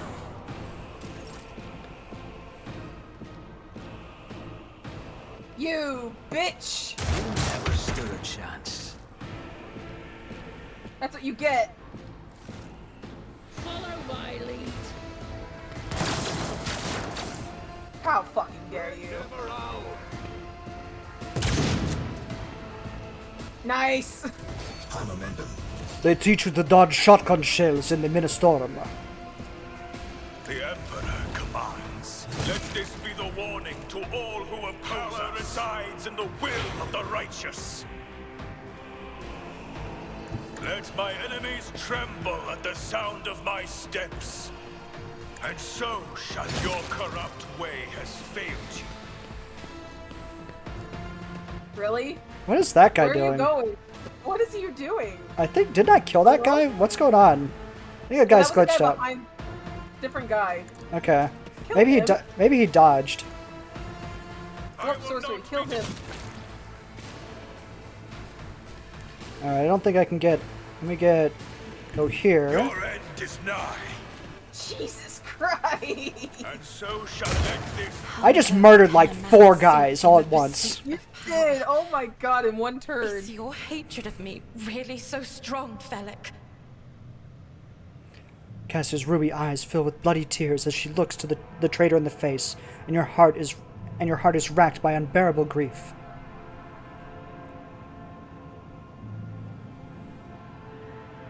I regret we had to meet under such circumstances. What need have I for your regrets? I just want things to go back to the way they were before. What are you going to do to me?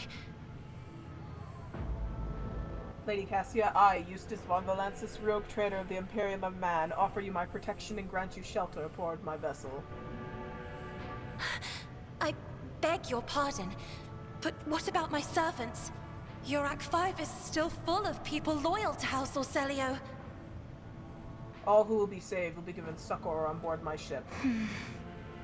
The lady ponders your words for a short while. Oops, As sorry. a lady No, you're good. navigator of I read House it all. Orselio, I accept your gracious offer of protection. Please, take me to your vessel. I can no longer bear the pain of this place. Nice. Alright, time to start looting Aye, aye, people. Loot Ooh. time. Failed the interrogator thing. Oopsie. Oh well. Alas. Ooh, fancy Cool. stub revolver. Tactical goggles. Okay.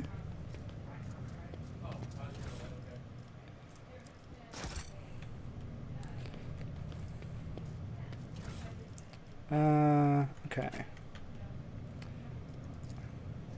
An expected result. Oh, Cassia can level up. Hey, let's go. Okay, I think that's everything to loot.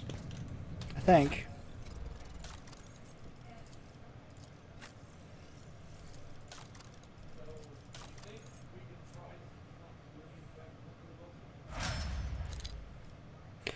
I got some special goggles that give you more hit chance and critical chance. You want those?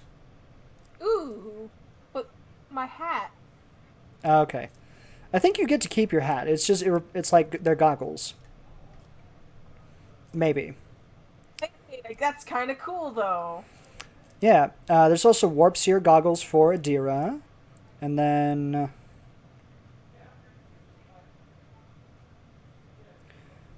ooh, Thrice Pioneer's Bracers. Every time the wearer deals damage, the target's weapon skill and ballistic skills are reduced by 5 for 2 rounds.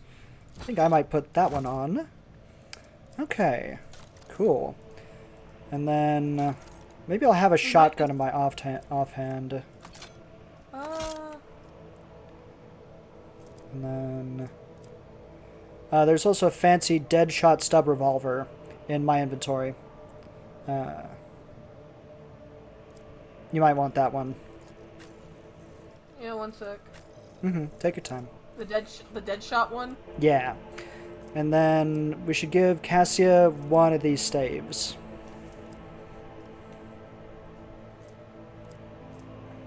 They're basically the same. Pretty much. One of them's a buff and one of them's a debuff.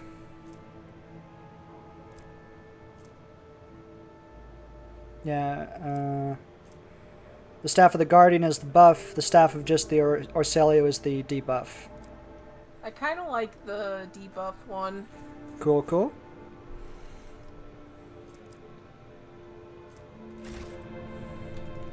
Okay, I think we're good to go back to the ship.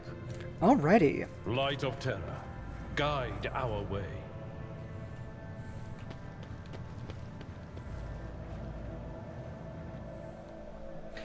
Ah, that was Well, awesome.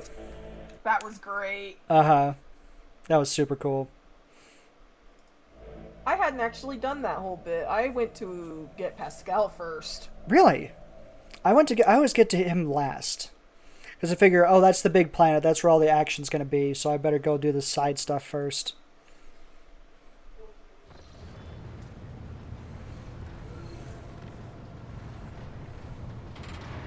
Eustace in his fucking chair. Lord Captain, Lady Navigator, welcome aboard. The Sanctum Navis has been prepared for the communion ritual, but if the Lady Navigator wishes to rest in our quarters first... Your heart starts beating go ahead. furious. Oh, No, you're good. Sorry. Go ahead. Your heart starts beating furiously. Your breaths come short and choppy. Your fingertips tingle unpleasantly. You notice that Vigdis is shivering slightly, and the crew are glancing around in puzzlement, searching for the source of the sudden wave of unease. You decided to not make use of the charm that could inhibit Cassia or Celio's powers. Ah, that's right.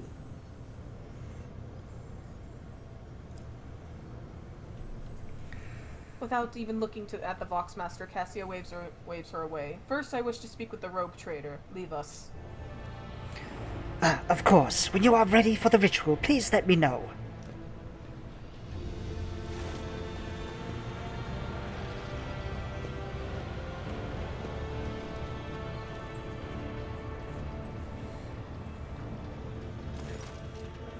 Cassia sweeps her pensive gaze over Vigdis, and then, lowering her lashes slightly, turns to you. What do you wish to speak about?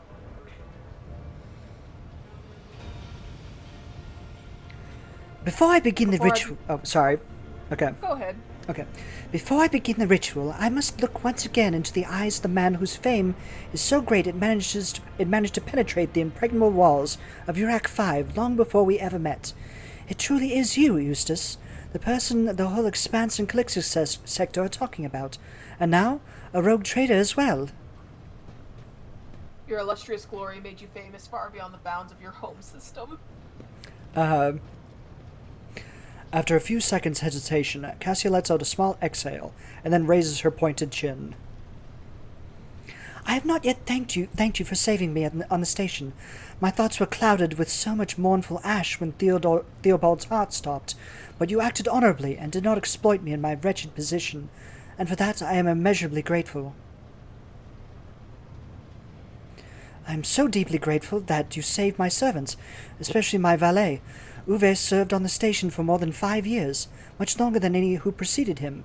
He knows how to properly attend to me during journeys through the Immaterium, what to serve me for breakfast. His presence envelops me in a cloak of amber. He likes him. Mm-hmm. But now, Cassia throws back her shoulders, I am ready to go to the Sanctum Navus and perform the sacred rite. I require brushes, canvas, and the best paints you have aboard, but no red. I shall ensure all necessary supplies are delivered to the Sanctum Navus. I know what she's doing. Her thing is that when she navigates the warp, it looks like she paints and stuff like that. Every navigator has its own way to navigate the warp, like how they visualize it. Oh, nice. I didn't know that. Yeah, navigators are fucking weird. They're great. Oh, yeah. Cassia nods and thanks. I shall take my leave of you for the duration of the rite. I ask that you do not follow me. Few can survive the gaze of my warp eye when it is opened.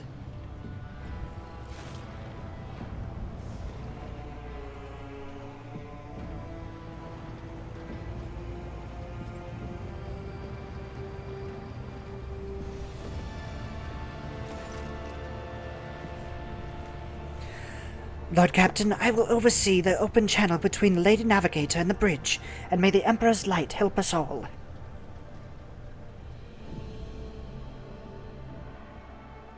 Oh, this is so good. It's actually nice being able to play and enjoy. Uh-huh. It's much more fun with a friend. For sure, for sure. The Voxcaster in the Sanctum Navus picks up the susurration of cloves, pious chanting, and the metallic clinking of implants. Then the serene voice of the Lady Navigator breaks the silence. Initiating communion ritual. Oh my god, I'm stumbling over my words now. Come here, Uwe. The exultant ring of metal freed from its scabbard, the low sob of the servant, the rhythmical drip of liquid on canvas, the faint whisper of the brush. Go. Footsteps hurrying away.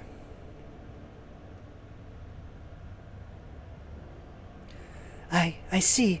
Violet vortex slashing an ocean with a million flails, and umber shadows spinning over the surface in a fiery dance, a storm rising above foaming waters, armadas drowning in fog. The path from one end to another cannot be seen. See, I'm more like Pissia. Do you not like Cassia? What? What? Does like Cassia? one of my friends. Alas. She is kind of stuck up. And here, beyond the wall of glass, a daughter forsaken by her father yearns for her brother, and the sun's pale disk goes in tireless pursuit. Of her? No, of me. Its frozen rays lie that spring is here. The light is deadened. The great ruler is gone. The Voxmaster recoils at Cassia's words and accidentally snaps one of the cogitator levers. The panel beneath her fingers emits sparks, and the Voxcaster falls silent. She quickly flips a series of switches and bows guiltily. My abject apologies for cutting off the broadcast, Lord Captain. I've never heard the warp speaking through a navigator before. The connection is restored now. It will not happen again.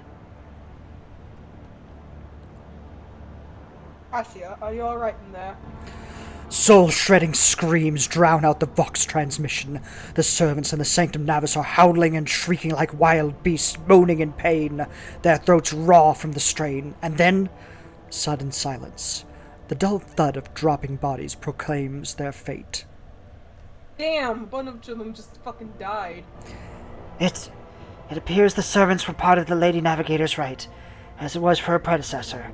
I will arrange for the bodies to be removed from the Sanctum Navis after the ritual, or what is left of them. Rogue Trader, I fear I have unfortunate news. Endless blackness has spread across the canvas, dividing what should be whole in two, and my sight cannot glimpse the light of the Emperor as clearly as before. I cannot turn around. My brush only points me onward. The other way is blocked.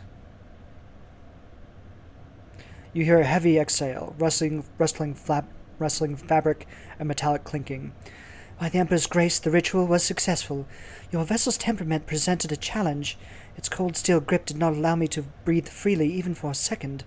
It was as if the depths of the ship housed not only machine spirits, but something other.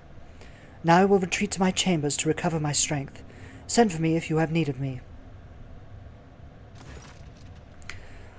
Lord I'll take Captain. this Oh, one. go ahead. Yeah, you've been talking a lot. Yeah, thank you. I need to take a drink. Lord Captain, congratulations on acquiring a navigator. Please spare me a few moments of your time, as there are several matters that require your attention. First of all, I wish to report on the condition of the station, Urok 5. Oh, that's a really good voice. I like that.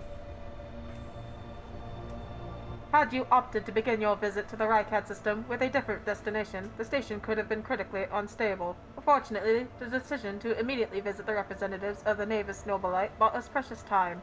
We can either focus our efforts on disassembling the station and procuring technological components for our own vessel, or attempt to save as many valuables as we can.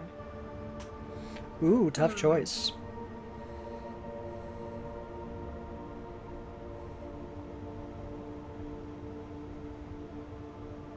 He's pragmatic. He would probably want the components.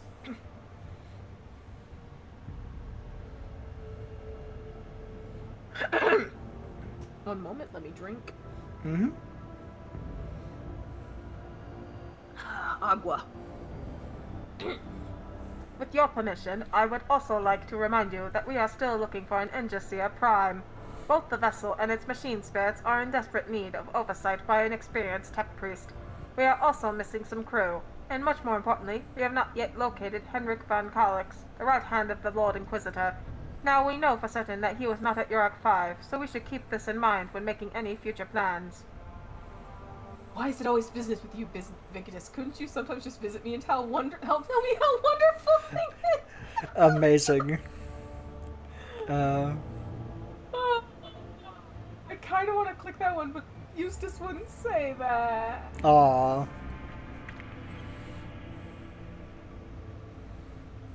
As it pleases you, Lord Captain. Okay. So we have Riccati Filia, yeah, the unidentified voice ship, and Rickard Minoris left. What should we start next? I like to just start working my way anti-clockwise, but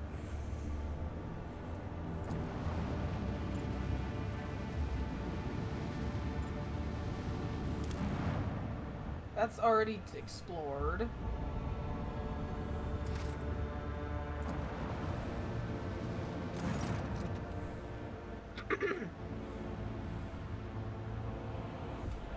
Lord Captain, there is some commotion on the officer's deck. The Lady Navigator has left her quarters and is currently in the wardroom, where uninitiated crew members are shunning her in terror. Perhaps you should find out what has brought Cassia to the deck.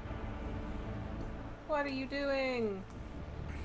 You're scaring the hose! why are you scaring the holes, Cassia? Your emotions literally go into their brains and make them feel fear. Please stop.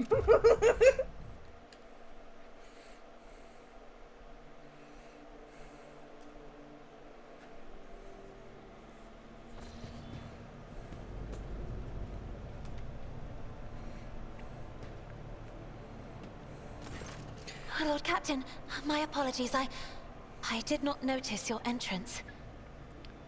The Lady Navigator is engrossed in perusing the dusty tomes, which appear to have been neglected by the other officers, be it because of sloth or dullness of mind.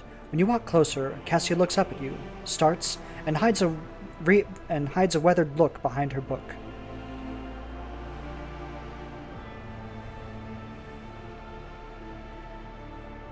I see you are fond of reading. This. I found this fascinating read on one of the shelves, and I must say, it has caught my eye. Its every chapter is written in verse.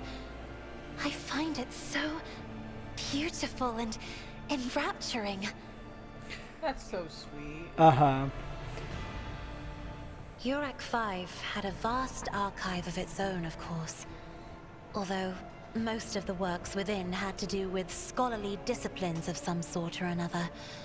Only in my sparse moments of respite was I allowed to escape into the pages of more embellished works.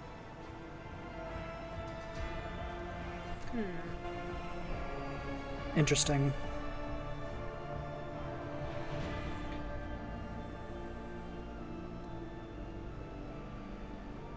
The events that took place on Urak 5 must have shaken you greatly. Are you well? One should not underestimate the navigators of House Orselio, Lord Captain. Like a shawl of pale smoke, a faint malaise hangs upon my shoulders, but it will not be the slightest hindrance to my duty to humanity, and my duty to you. Damn, she's just like, and push. Mm-hmm. Okay, if you want to be like that. I hope you have had ample time to calm yourself and your powers. There are people on this ship who are far more impulsive and dangerous to others, and far less devoted to the God Emperor than a herald of the Navis Nobilite. But I did not need your words to see the shades of umber unease that whirl around your subjects whenever I am near. Were I not acquainted with such a reaction, I could have found their behavior in your question just now insulting. Your only attendant is your valet from Urak 5. Do my servants not measure up to your standards? No. It is not that at all, Lord Captain. It is just that Uwe is quite capable of carrying out his duties by himself. He is well accustomed to my whims and preferences. Cassia cringes ever so slightly and adjusts the adornment on her forehead, then awkwardly hides her clawed fingers in the folds of her clothes. The unnatural appearance of the navigators often becomes the topic of gossip among lowly servants and officers alike. It is unsurprising then that Cassia prefers the company of one who is used to how she looks. Aww. Poor Cassia. Lord Captain, would you kindly explain to me why you are pestering me with these questions? Inquiring about my mood and my needs, showing an interest in the books I am enjoying. You are behaving as if you possessed a shred of fellow feeling for one such as I. I'm not an asshole. I beg your pardon, Lord Captain. That was no way for a navigator to conduct herself. That was actually a little cute. Mm-hmm. She's so tsundere. Yeah, for real.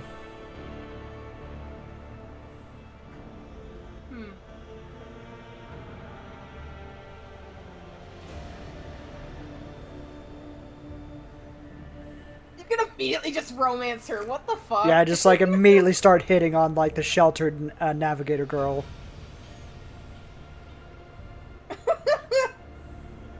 You have nothing to apologize for. Human emotions are natural. Be they good or bad. It is just natural to share them with others. Please forgive me. I cannot even understand myself right now. Your words and attention have reminded me of life on the station. Of Theobald and Felek. I do not understand. They were merely the keepers of Urak 5. So, why do memories of those two make me feel a strange heaviness here? That's grief, baby! At the same time, I find myself overwhelmed with new excitement and anticipation. At last, I have set foot outside my familiar walls and into a world that I have only seen before in the pages of books. Your ship alone is a treasure trove of remarkable artifacts and curiosities. And just imagine the things that await beyond, but... My delight must seem childish to you, surely. In your heart, you must be finding all this quite amusing. I love it. Oh my god, the action, the things you can say here. Holy shit. Yeah, that's why I fucking started to wheeze, because I was like, the second one I read first, and then I read the first one, and then I was like, what the fuck? It's like, Just why? Hit on her. Insult her. Yeah, just insult her ass. Like, just go. Holy shit, are there more options? No, there's flirt, sex, insult. And then there's like vague sympathy. Push her away. And then just like, eh. I love just the swath of answers we have here. Uh-huh. Holy shit. Just that one is a Kremhild answer right there. That's awful. She's not a good person. Warhammer's full of bad guys. Just pick your flavor of bad guy. Are you gonna romance Cassia? No, I want to romance Abelard because he's funny. All right. Let's see. I understand what you are going through. My own life was turned upside down not too long ago. Indeed. I did not know. That is to say, I could not have known, as it is the first time we are speaking in a circumstance so private. My word, when I found this place, it was so full of officers. Why did they all leave? In the background, you see Archibald just sneaking out, just getting far away from the situation. He's like, I don't want to be here. Stop trying to flirt! Holy shit. Jesus Christ, and like, take, again, Chambers, like... Stop!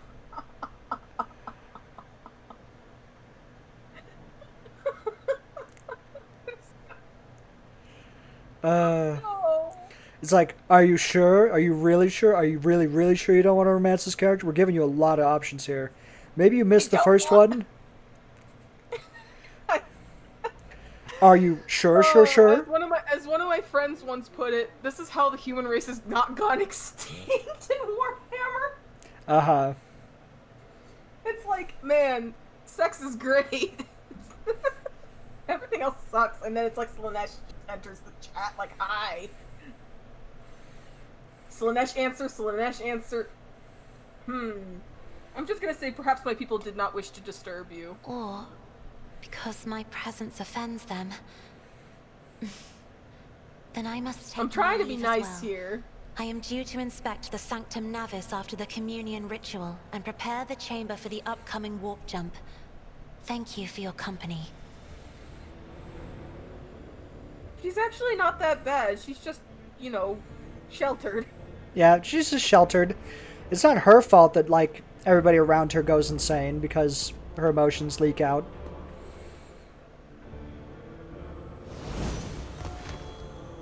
Level up.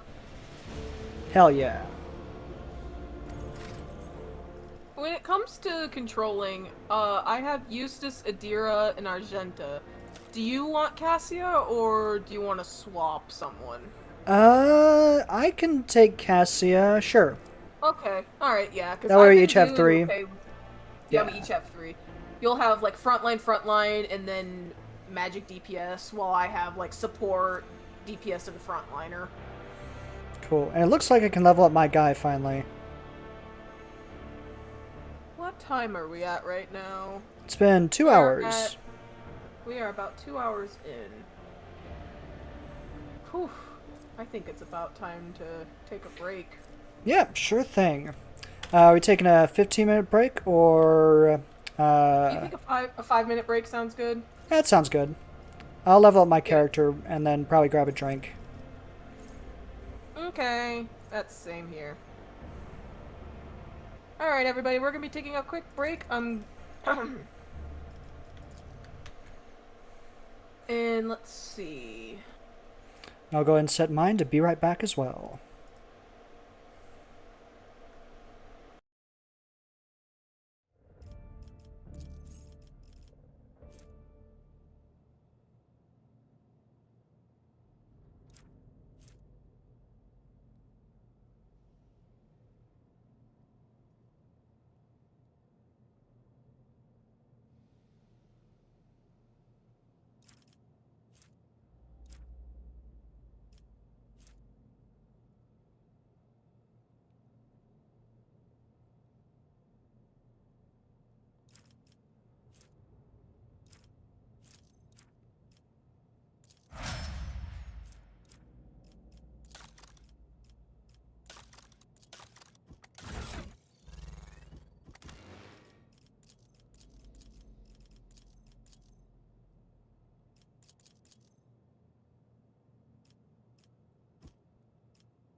Okay, controlled shots, pretty good. Not yet. I was just kind of like finishing up my stuff, but now we're back. I got scared. Who fucking did that? I think someone did, yeah.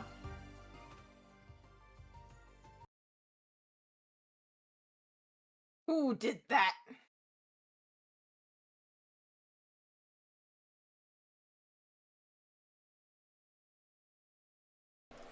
Okay, let's see here.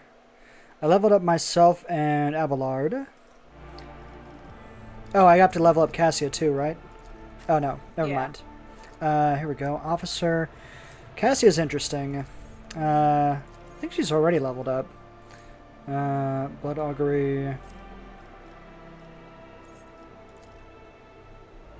Persuasion, bring it down. Last hour. Fellowship. Blood Augury. I don't know if there's anything for her to pick here. So she should be leveled up already, right? I'm not sure what it wants me to pick here. Just pick something, I guess. PNG tuber decided to freeze. No.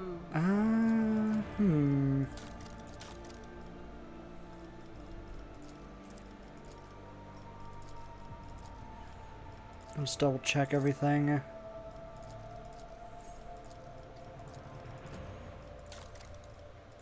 Yeah, I don't know. It's probably just a We'll figure glitch. it out. Yeah, it's probably just a glitch.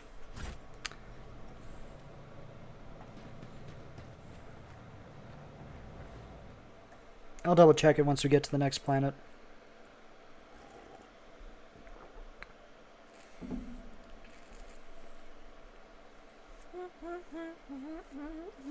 How much longer do you think we feel comfortable going? What time is it now? 6? I Yes. could do another hour if you want.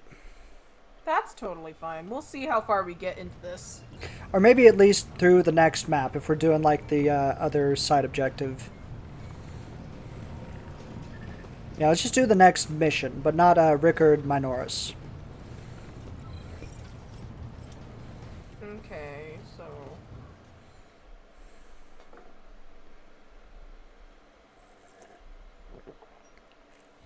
Heike might do some talking to NPCs off stream.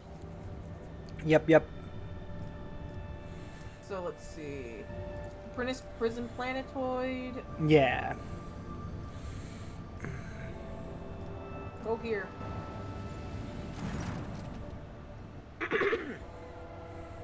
Lord Captain, sorry to disturb you. Victus pauses as if listening to something. It's pandemonium outside the bridge gate. One of the officers seems to be demanding an audience with you in person. I think I hear Master Vasurian's voice. In any case, I wanted to warn you in advance.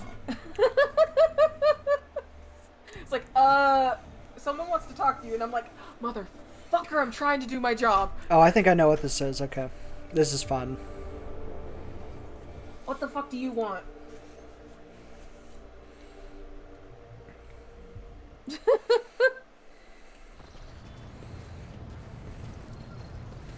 The chair.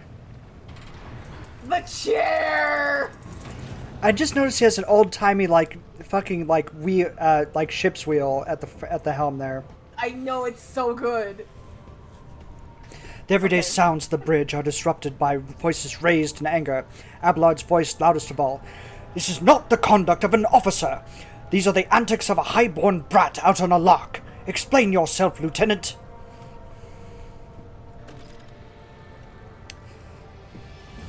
The young woman... Oh, go ahead. Sorry. Oh, you're fine. I was just, Benjamin. I didn't expect her to be talking already. No worries. I'm now dying. Oh, no. Ugh, I just needed a drink of water, but... Yep, you're good. The young woman standing before Abelard strives with all her might not to quail under the onslaught of her superior's anger. She falters, but then manages to look him in the eye and say, "I apologize, sir, but I must speak to the Lord Captain." Very well, Lieutenant. You may address the Lord Captain, not least because I see you already have seen fit to disturb him.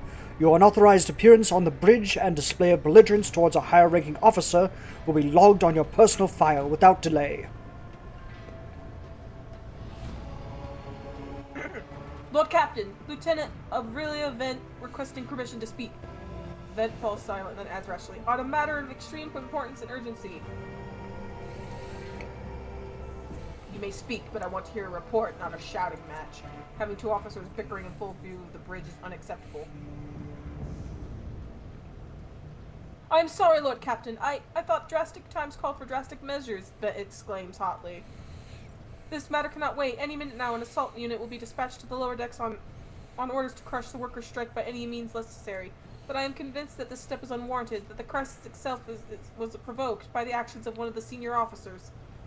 Vent is almost trembling with tension as she delivers her speech, her face extremely pale. Abelard, in no hurry to intervene, lets out a skeptical huff. He glances at Sauerback, who is standing not far from him, but she maintains a stony expression.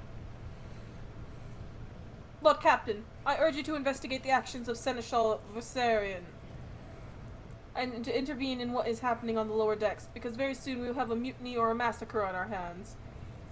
Vent reels off the last words as though she knows them by heart. She has clearly been preparing to say them for some time. When she has finished, she casts an anxious glance at Abelard, then at you. "There's an insurrection in the making aboard my ship, and no one has informed me?" I would not deem it a problem worthy of the rogue trader's attention. Lower decks, as it so happens, are in revolt. 30-some years ago, we even had a revolutionary leader rise up who dared to establish workers' rule across the entire ship. It took months to restore order, but even 8 years later we were still battling rumors that the hero had survived his execution and was on the verge of gathering people to fight against tyranny once more. Needless to say, the rumors were baseless. As for the current situation, we have sufficient forces to deal with it.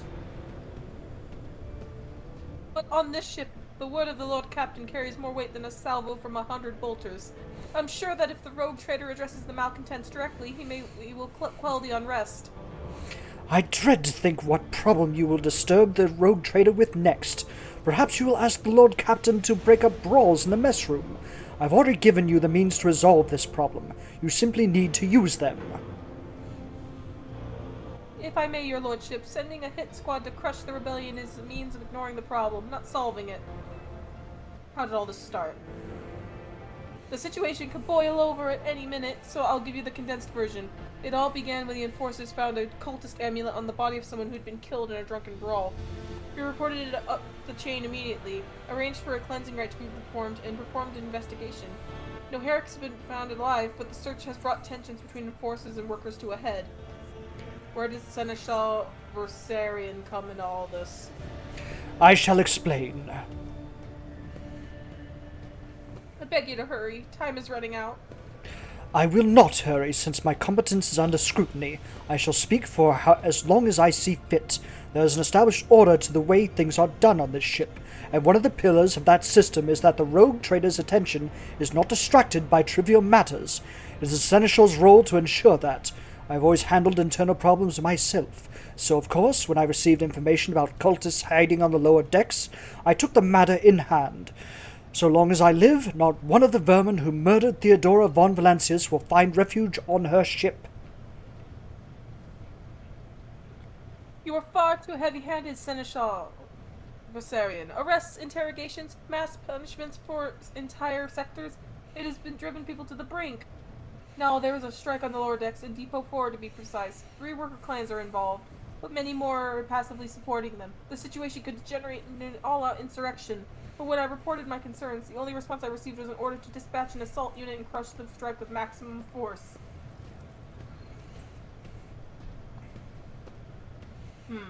Abelard, what do you have to say about all this? I see no need to add anything. I acted within the remit of my authority, guided exclusively by the best interests of your protectorate and your personal safety. If you wish to confirm the rectitude of my actions for yourself, I have no objections. For my part, I urge the Lord Captain to go down to lower decks, stop the assault unit, and speak directly to the people. You'll see that they are not lying or harboring heretics. That way, you'll stop the uprising before it begins.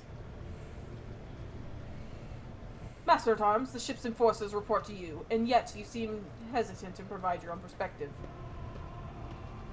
Who's this guy? Jocasta Sarback. Lord Captain, unlike Lieutenant Vent, I respect the chain of command and realize that it is not within my right to challenge my superiors. Sarback bows her head in Abelard's direction. However, a moment later, a serpentine smile appears on her lips. That being said, while I entirely share Master Wasarian's opinion on what the fate of Depot 4 deserves, I must note that this insubordination is a direct consequence of practices that he himself has introduced. I picked the entirely wrong voice for that, but I stuck with it. I love a commitment. Mr. Sauerbach, I see you have decided to follow the Lieutenant's example after all. Such behavior does you no credit. Sarback, explain yourself. The ship's regulations state that the Master-at-Arms is responsible for resolving all matters related to the ships and forces, and yet it is no secret that the Seneschal has a tendency to show partiality. Those enforcers and officers whom he has deemed particularly promising are, at times, given permission to approach him for tutelage. I cannot deny Master Wasarian's experience and insight. The Seneschal has a record of fostering students who have indeed achieved much and demonstrated impeccable performance. However, extending such patronage over the head of their immediate superior encourages disregard for hierarchy among your lordship's servants. Today, an enforcer goes to the Seneschal to report an order from the Master-at-Arms that they happen to disagree with. Tomorrow, they will go to the Lord Captain to object to the Seneschal's order. I notice a pattern in these actions. Interesting. This is new. I haven't seen this before. This is new to me too. Yeah, I guess they added characters in an update or something. Abelard, do you wish to respond? Mistress Sauerbach, can you recall an occasion where I would encourage an officer to disobey their superior? Or where I would overrule their order? Or show favoritism to those who merited none? None, Seneschal. Well, there have been no such cases in the entire time I have served aboard this ship. If anyone were to claim otherwise, I would have to pay them for insulting your honor with blood. Your conduct in this regard has always been spotless. Nevertheless, given your eminent position, a simple show of attention on your part is enough to erode the propriety of junior officers, inflate their sense of self-importance, and undermine discipline. Damn. That you distinguish some of them and know them by name is tantamount to walking around the officers' deck handing out gifts to the officers who have caught your eye. It fills those you set apart with ambition and audacity. It makes them stand out from among the rest. Enforcers are meant to be faceless servants, fighters ready to die, their fate entrusted to their commander and no one else. That is the sole foundation of order. Ooh, Abelard kind of messed up here. Interesting. Ooh, yeah. Would you say the Seneschal has singled you out from your peers in any way? Lord Captain, I swear that the Seneschal Wasarian has never granted me any privileges, never once advocated for me, nor facilitated my promotions. Although he is a man who convinced me to become an officer in the first place, he has offered me extensive guidance in my service, to which I am grateful to him. And while not all my fellows receive such attention, I know at least a dozen fine officers whom the Seneschal keeps in his sight to ensure they continue to strive. To prepare new generations of the dynasty's servants, to instruct them and to separate those with potential from those who have exhausted it. That is my duty as Seneschal. This ship has bays worth of pilots, enforcers, officers, technicians, and stewards, whom I have raised personally. By the throne, every third person standing on the bridge right now was my student at one point. I see. Evidently, my officers are anything but a shining example of unity and adherence today. I have only myself to blame, I suppose. He's like, I did my job too good. But they're not entirely happy about it.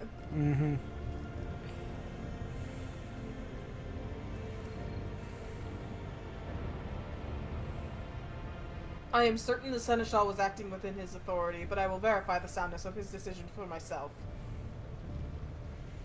Throne preserve you, Lone Captain. I thank you for your support. An enterprise bordering on the sophomoric, but please yourself, Lord Captain. However, I categorically insist that I escort you. He's not happy. Oh no. He is very unhappy. I'm sorry for pissing you off. Lord Captain, I regret that the enforcers were unable to handle the situation, which then led to your and the Seneschal's involvement. I consider it my duty to go to Depot 4 myself and see to the expedient resolution of this incident. Interesting. Damn. Oh, we can bring all these guys. Cool. Oh, you just took a deer out. There we go. Yeah, we're all in the party. Yep. I wasn't expecting this so soon. Random events.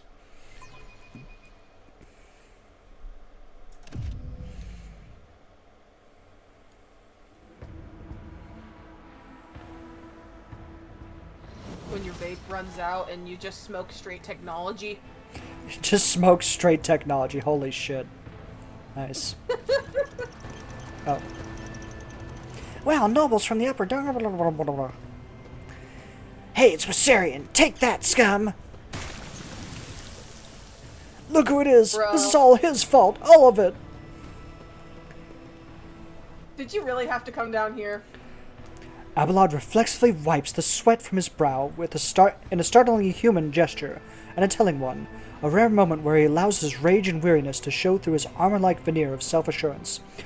The lower decks are a source of endless problems. Sometimes I dearly regret that we cannot replace all of the locals with servitors.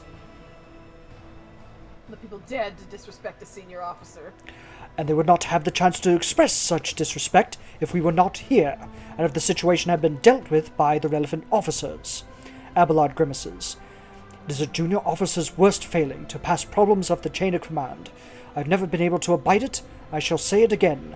It was a mistake to come here on Lieutenant Vent's whim, Lord Captain. I must admit that the lieutenant is by no means the worst material for an officer, Abelard adds peevishly. But in the name of Tara, the girl is not the same age as my eldest great-granddaughter, and she has the gall to tell me how to manage the lower decks and hunt down cultists. It will be another 20 years at least before she can be trusted to act without oversight. Let's keep moving. He's mad. He's acting like Eustace if Eustace was pissed off. He's so mad. He's so mad. He's so mad. He's so angry. I love. Why can't I upgrade? Oh, I figured out why I can't upgrade What's Your Face. It's because you have control of her. Oh, hold on. Whoop. Yoink. Hell yeah. Okay, here we go. Let's see. We'll do.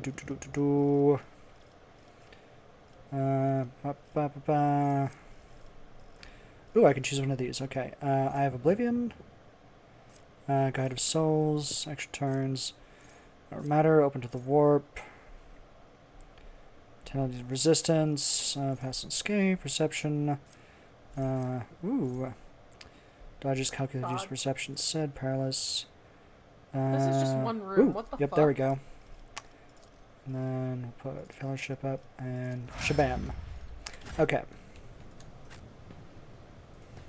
I'm gonna go this way. Oh. Oh, another cutscene. Oh no. Oh no. D-Sync. I still do not see our purpose in coming here. Open the cooperative window to restart the game, except. Going for a stroll Okay. on the lower decks every once in a while is good for you. Okay. Hopefully it reloads alright. Fucking. Oh, it's going so good. Yeah, I think after we finish up this side mission, we'll probably quit for the night.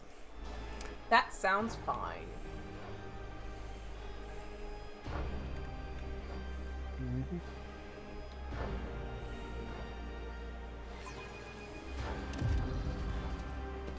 Okay, cool. And we are back, I think. What the fuck was that about? I don't know, that was weird. But I'm glad it recovered so quickly. The sooner we start,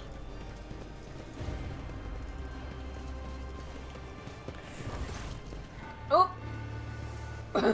My bad. No worries, you're good. Hello.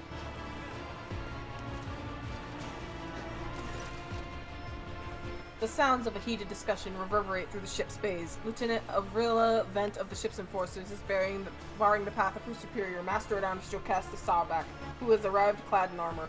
Judging by their expressions and tone, the standoff has dragged on for some time already and has now reached boiling point. Lieutenant Vent, my patience is wearing thin. I have given you an order. Now get out of my way. I cannot comply with that order, ma'am. The Vent looks shaken, but there's fire in her eyes. This is my deck and my sector, so as long as this area remains under the Lord Captain's special oversight, no action can be taken with my express permission. There are only 3 people who are authorized to make me stand down. First, the officer, rogue, trader, and the Emperor himself. So not all my lessons fall on deaf ears. Abelard mutters in crabby approval. He does not clarify whether he means Vent, Sourback looming over her, or both. I like to imagine he's being like the crabby grandpa that's proud. Uh-huh. He's like, wow, good. That was good. Your lordship! Noticing you, the 2 officers snap to attention and salute, their subordinates following in a moment later. I want to speak to the strikers. Abelard's mouth twists, but he restrains himself and says nothing.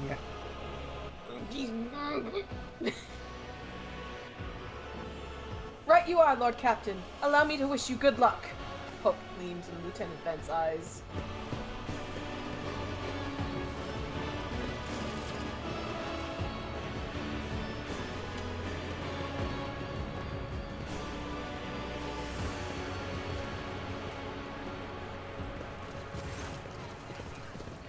Greetings, your graces. Wow, nobles from the upper decks down here to see us. A dozen pairs of eyes stare apprehensively at you. The people before you are typical inhabitants of the lower decks. You take in their simple clothing, crude weapons, and faces that display varying levels of mutation, from the barely discernible to the strange to the outright grotesque.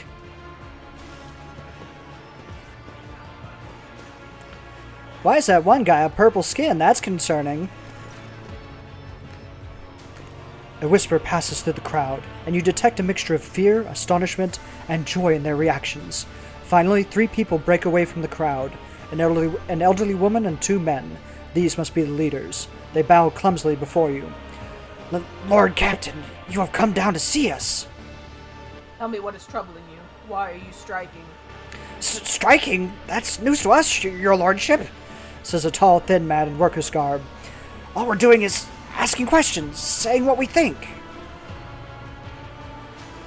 Oh, shut up! Oh, sorry, go ahead. My bad. Oh, shut up, Rivet!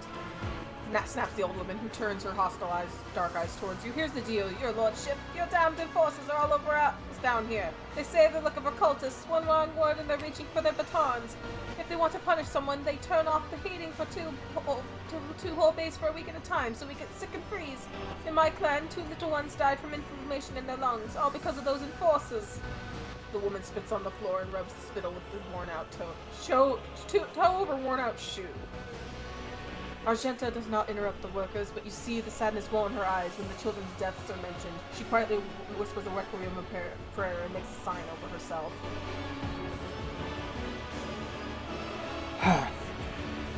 It's all true. It's all true. Vent is the only enforcer who stood up for us.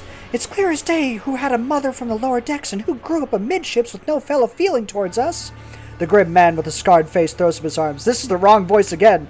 Your lordship, we're no villains here. We're honest workers, your servants.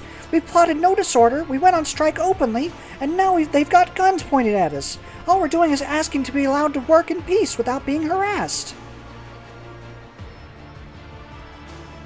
Abla, do you have anything to add?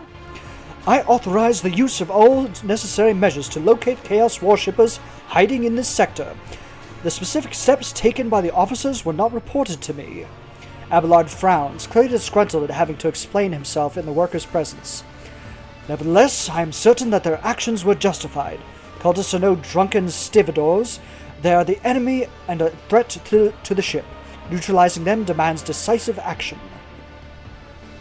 Barback, was it really necessary to torture these people with cold? The rabble understand only one language, Lord Captain, that of violence. As per regulations, should the laborers persist in their unwillingness to cooperate, the next step is limiting air supply and cutting off water, which is almost certain to restore order. The peasants can grumble all they want, but in the end, they are the source of their own misery. All they have to do is bow their heads and fall in line, and the need for punitive measures will disappear. The prosecution shouted apropos of nothing you say. I was told that one of you was found in possession of a cultist amulet, and that there are heretics hiding here. A cultist amulet? What's that? The gewgaw they found on the dead drunkard? If it was something evil or forbidden, we sure didn't know. The enforcers just said they were looking for heretics amongst us, and anyone obstructing their investigation would be punished. But how could there be heretics here? We know our own people. There have been no new faces around. Definitely not. And if there were, we'd be the first to report them. As for this amulet or whatever it is, they took it off a dead body. There are no cultists still breathing in our sector, that's for sure. But that fight broke out. Some enterprising folks looted the bodies. The boots they came back with. Nobody's ever tread these decks in boots so fine, I can tell you that. Seems to me these cultists have better commanders than us. Ooh. Oh yeah, those boots were really fine, and there was no harm in taking them, right? As for the amulet, it must have been pocketed by someone who didn't know any better. We don't need any amulets down here. We all worship the Emperor. When we're working, we bow down before the machine spirits of the large and small transformers and the servo motor, the same way my grandfather was taught 100 years ago by a tech priest who came calling. Believe us, your lordship, we are people of faith. Naive children. Weren't you taught from an early age about the dangers of the Arch-Enemy's creations? Weren't you warned that any unfamiliar object could be one of them? We were told, Holy Sister, but it was long ago. The last time we saw a confessor in our sector, it was just after I had had my third little one. That is regrettable, but you cannot lay the burden of reaching a righteous life on the shoulders of the Holy Fathers. Who will you blame when the beasts crawl out of those amulets you stole from the heretics? The Holy Father who was not there, or the scavenger who brought down evil upon himself and his neighbors? We were attacked on our way here. How do you explain that? Here's an explanation for you. The people who've been pushed to the limit, now they're lashing out. As if we don't know why these top decks units are being sent down here. Like that one there that Lieutenant won't let past. Our clans are all inside the bay that's been sealed off, but the lower decks are big. I'm sure there's some people who've had just about enough. We're getting it from all sides. The soldiers have encircled the ones who've risen up. A death squad's just arrived. It's no wonder folks are lashing out. Their words seem sincere to you. Their body language and glances straight up between them reveal that the news of the attack has shocked them. What changes do you want? Would you look at us at the exalted Lord Captain himself is asking us Bildrats what we want? Well, here's what. We want you to rein in your damn enforcers, to quit turning off the heat and stop battering everything that moves. No, that's not it. We want enforcers gone from here. We want to be armed. Give us arms and we'll govern ourselves. We'll defend ourselves if these cultists do not show their faces. I've been leader of my clan for 20 years now, and getting rid of these club-wielding thugs can only improve things around here. You've gone too far, old Nan. They'll never let the maggots on the lower decks live without enforcers breathing down their necks. They probably even insist on enforcers on the upper decks, too.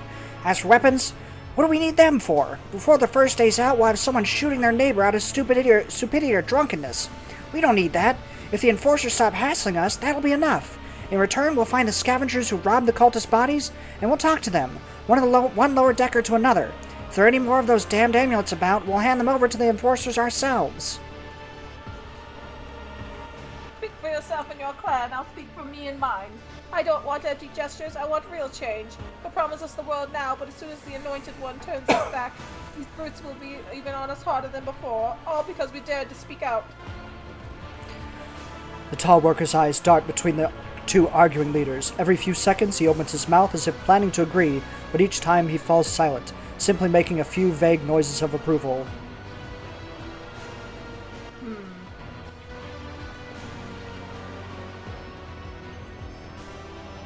Coercion 100%. Old man, listen. The Lord Captain himself has come down to us and is offering concessions. I don't know a single person in the whole of Depot 4 who's ever stood next to the rogue trader, let alone talk to him. Back down. Now's no time for you to be a stubborn old crone. Listen us, old Nan. The 3 clans of Depot 4 ought to act as one. We've made our minds up. It's your turn to decide. Don't ask them to disband the enforcers or give us weapons. We don't need any of that. The old woman hisses in dissatisfaction. You two are ganging up on me, is that it? So brave you are against an old woman. But I'll shut up, I will indeed. I won't go against 2 clan leaders on my own. But if you want to make peace with the enforcers, make your peace. That's great. Just fantastic. Lord Captain, we're all agreed. Thoughts, Abelard? The story about going scavenging for boots and accidentally picking up a heretical amulet doesn't convince me. These people were moments away from rebelling and possibly becoming minions of the archenemy. We must not give them what they want. Even if they did acquire something innocently, purely out of their own stupidity, does not mean that they are not tainted with corruption. What begins as petty thievery can turn into a far graver problem. I've seen it before. In my second war, there was a sergeant in the Imperial Guard regiment that was stationed nearby. The sergeant took an ordinary pocket knife from the body of a heretic, and his whole unit lost their lives for it. When they finally managed to break into the barrack, they found not a single survivor, only the pocket knife, which had grown through all the rows of beds like a metal-choking vine. So when it comes to scavengers, malcontents, or strikers or whatever they have turned into next, my verdict is simple. Give them no quarter. Ooh, damn. Damn. That knife done grew tentacles and killed everybody. That is decided. Persecution will stop, and I will expect you to assist in locating any remaining amulets or weapons left by the cultists. Your lordship, thank you. You would not have abandoned us. You have not abandoned us lower deckers. You came yourself and settled everything. I'll tell my grandchildren about this. Of course, your lordship. We'll root out any nasty business faster than the enforcers, and we'll leave no stone unturned. This one actually turned out better than the first time I did it. I actually ended up killing everybody. Oh, that's not good. It was an accident. That wasn't so bad. I wasn't expecting that to end so quickly. I was expecting a fight. Yep. There is actually a puzzle in this area. Oh, I think it's too late now, but...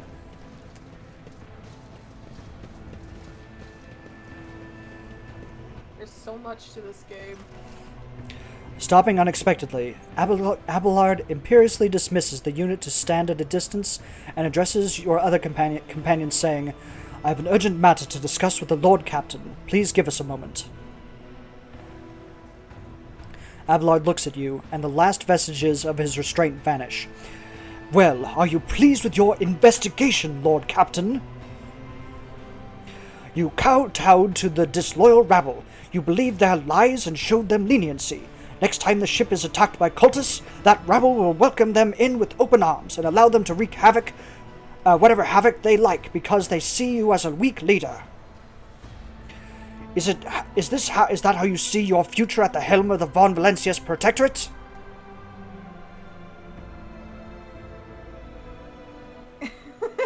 Snap back, acquiesce, and go, what the fuck, man?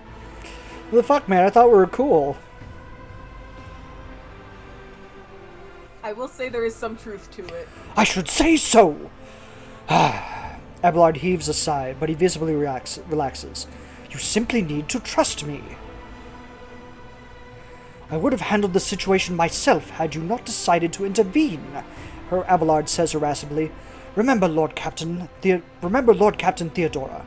Do you think she ever set one slippered foot on the lower decks? No, she did not. Such matters were left to myself and the junior officers, while she dedicated herself to her grand designs for the Protectorate, as any true strategist and rogue trader ought.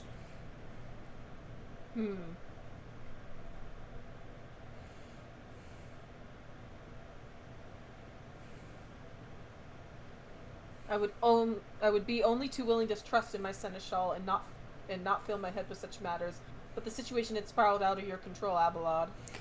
Abelard's face relaxes slightly. You're right. At least as concerns junior officers making complaints directly to you. And, Abelard stands straight at attention, I lost my temper, Lord Captain. I believe I ought to explain myself. Abelard speaks slowly, the words not coming easily to him. The prosperity of the Von Valencia's protectorate is not just an empty phrase to me. I left the Imperial Navy for a chance to see it flourish. It was the most momentous decision of my life. I did it because I saw in Lord Captain Theodora's deeds the sign of true greatness. Rogue traders do not simply forge new routes and capture worlds. They create order out of anarchy. That creative impulse was entirely lacking during my time in the military. He talks so much. He just monologues and monologues. So I left everything behind everything I had known, everything my family had known. I come from a long line of officers, and I embarked upon this incredibly reckless venture. Lord Captain Theodora entrusted me with all the concerns she had no time for. She would go off on her flagship for long periods to distant frontiers, on scouting voyages, and the advancement of the entire protectorate rested on my shoulders. And then suddenly, everything that had been built over years and years began to quake, rattling like a flimsy hanger on a seismically active world. Oh my god. Is that a scroll bar? Is that a scroll bar? Okay, no, okay. Spirit, what the fuck? One of the senior officers betrayed us all. The rogue trader was killed, and who knows what is happening on the planets. I tell you this honestly, without fear of appearing weak. All of this has come as a grievous blow to me. I am not panicking or grieving because I cannot allow myself to panic or grieve. I am duty-bound to aid the new rogue trader, to aid you, to find your footing as quickly as possible. And to do that, I must insulate you from the problems that in the past have been dealt with by tried and tested procedures set out in the ship's regulations. Procedures that were established long ago and have functioned smoothly for decades cannot suddenly be deemed excess to requirements. He's concerned. Yeah. Poor guy. Mm-hmm.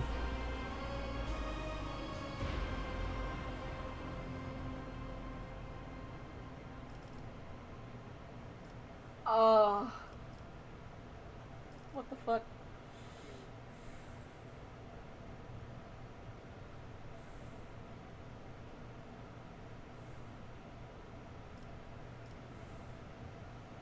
I understand, but you need to learn how to respect me as your Lord Captain and Rogue Trader. Accept it and start living in the new world. A world where Theodora is gone and you and I have new decisions to make.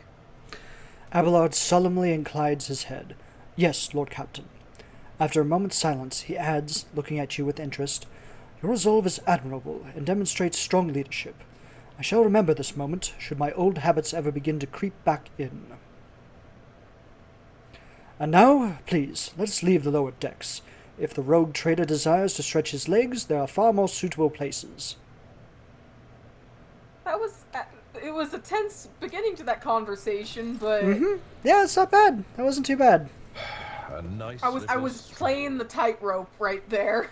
Mm-hmm. I was like, I didn't want to say no, but I didn't want to fully acquiesce to him. Mm-hmm.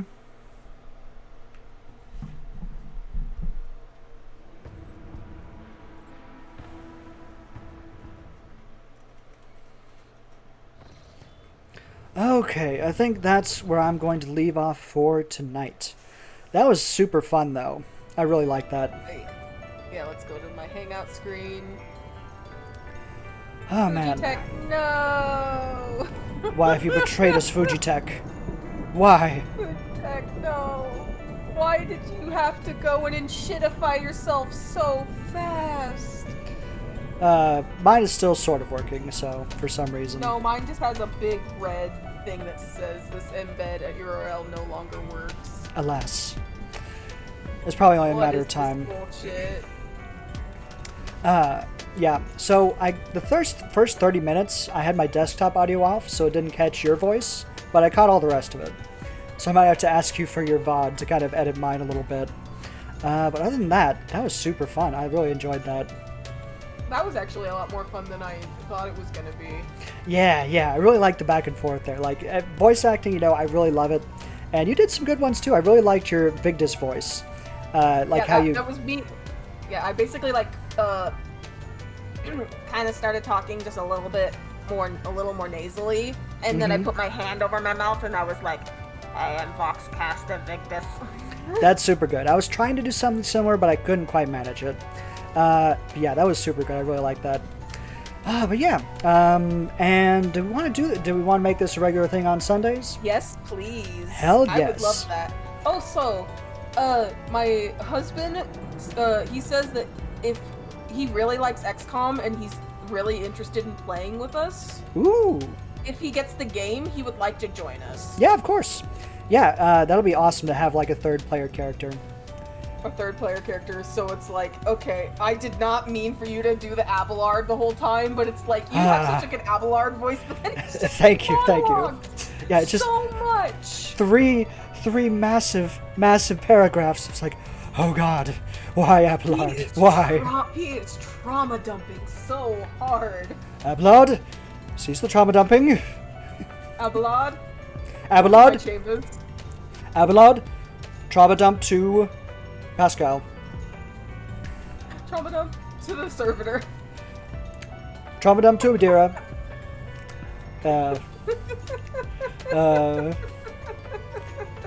That's so funny. Okay. Abelard, insert action here. It's so good. Abelard, get my fancy socks. Abelard, get my brown pants. Oh god, okay. Oh, we're just gonna keep making Abelard jokes. Absolutely. Abelard is the best character in the game, objectively. So. Objectively, aside from Pascal, I really like Pascal. Okay, Pascal is actually Pascal is probably number one actually, and Abelard's close behind. Pascal is really interesting. Like I played through his entire storyline, and oh boy, wow, it's crazy. No, this is basically this is probably aside from when I was doing my own run before I kind of like stopped. I had done the prison planetoid and I had grabbed Pascal. I hadn't done the navigator shit. Oh really? Huh. No, I hadn't, because I was figuring shit out. I clicked on stuff and I ended up landing on a planet, and now I'm like, oh, I'm here now. Nice. Yeah, this is one of the few like long ass games that I've beaten in like the last couple years. But yeah, I played through this on 100%, and it's crazy. That's crazy. Yeah, I don't know how many hours I put into this game. Let me check here. Where is it? Rogue Trader.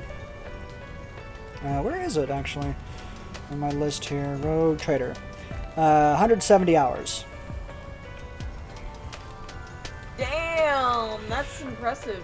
Some of that was starting and restarting, I'll admit. Like, I kept like making new characters and couldn't sit with one for a while. So that might have accounted for like 30 or 40 hours of like aborted playthroughs. But yeah, no, it's a super fun game. I really liked it. But yeah, This is gonna be good. I can't wait for next time. But yeah, for now, I'm gonna sign off, and I'll catch you later, Goatfather. Yep, have a good one. Bye. Bye. Okay, and I'll be signing off here as well. Thank you all for joining. I hope you had fun, and I'll see you next time.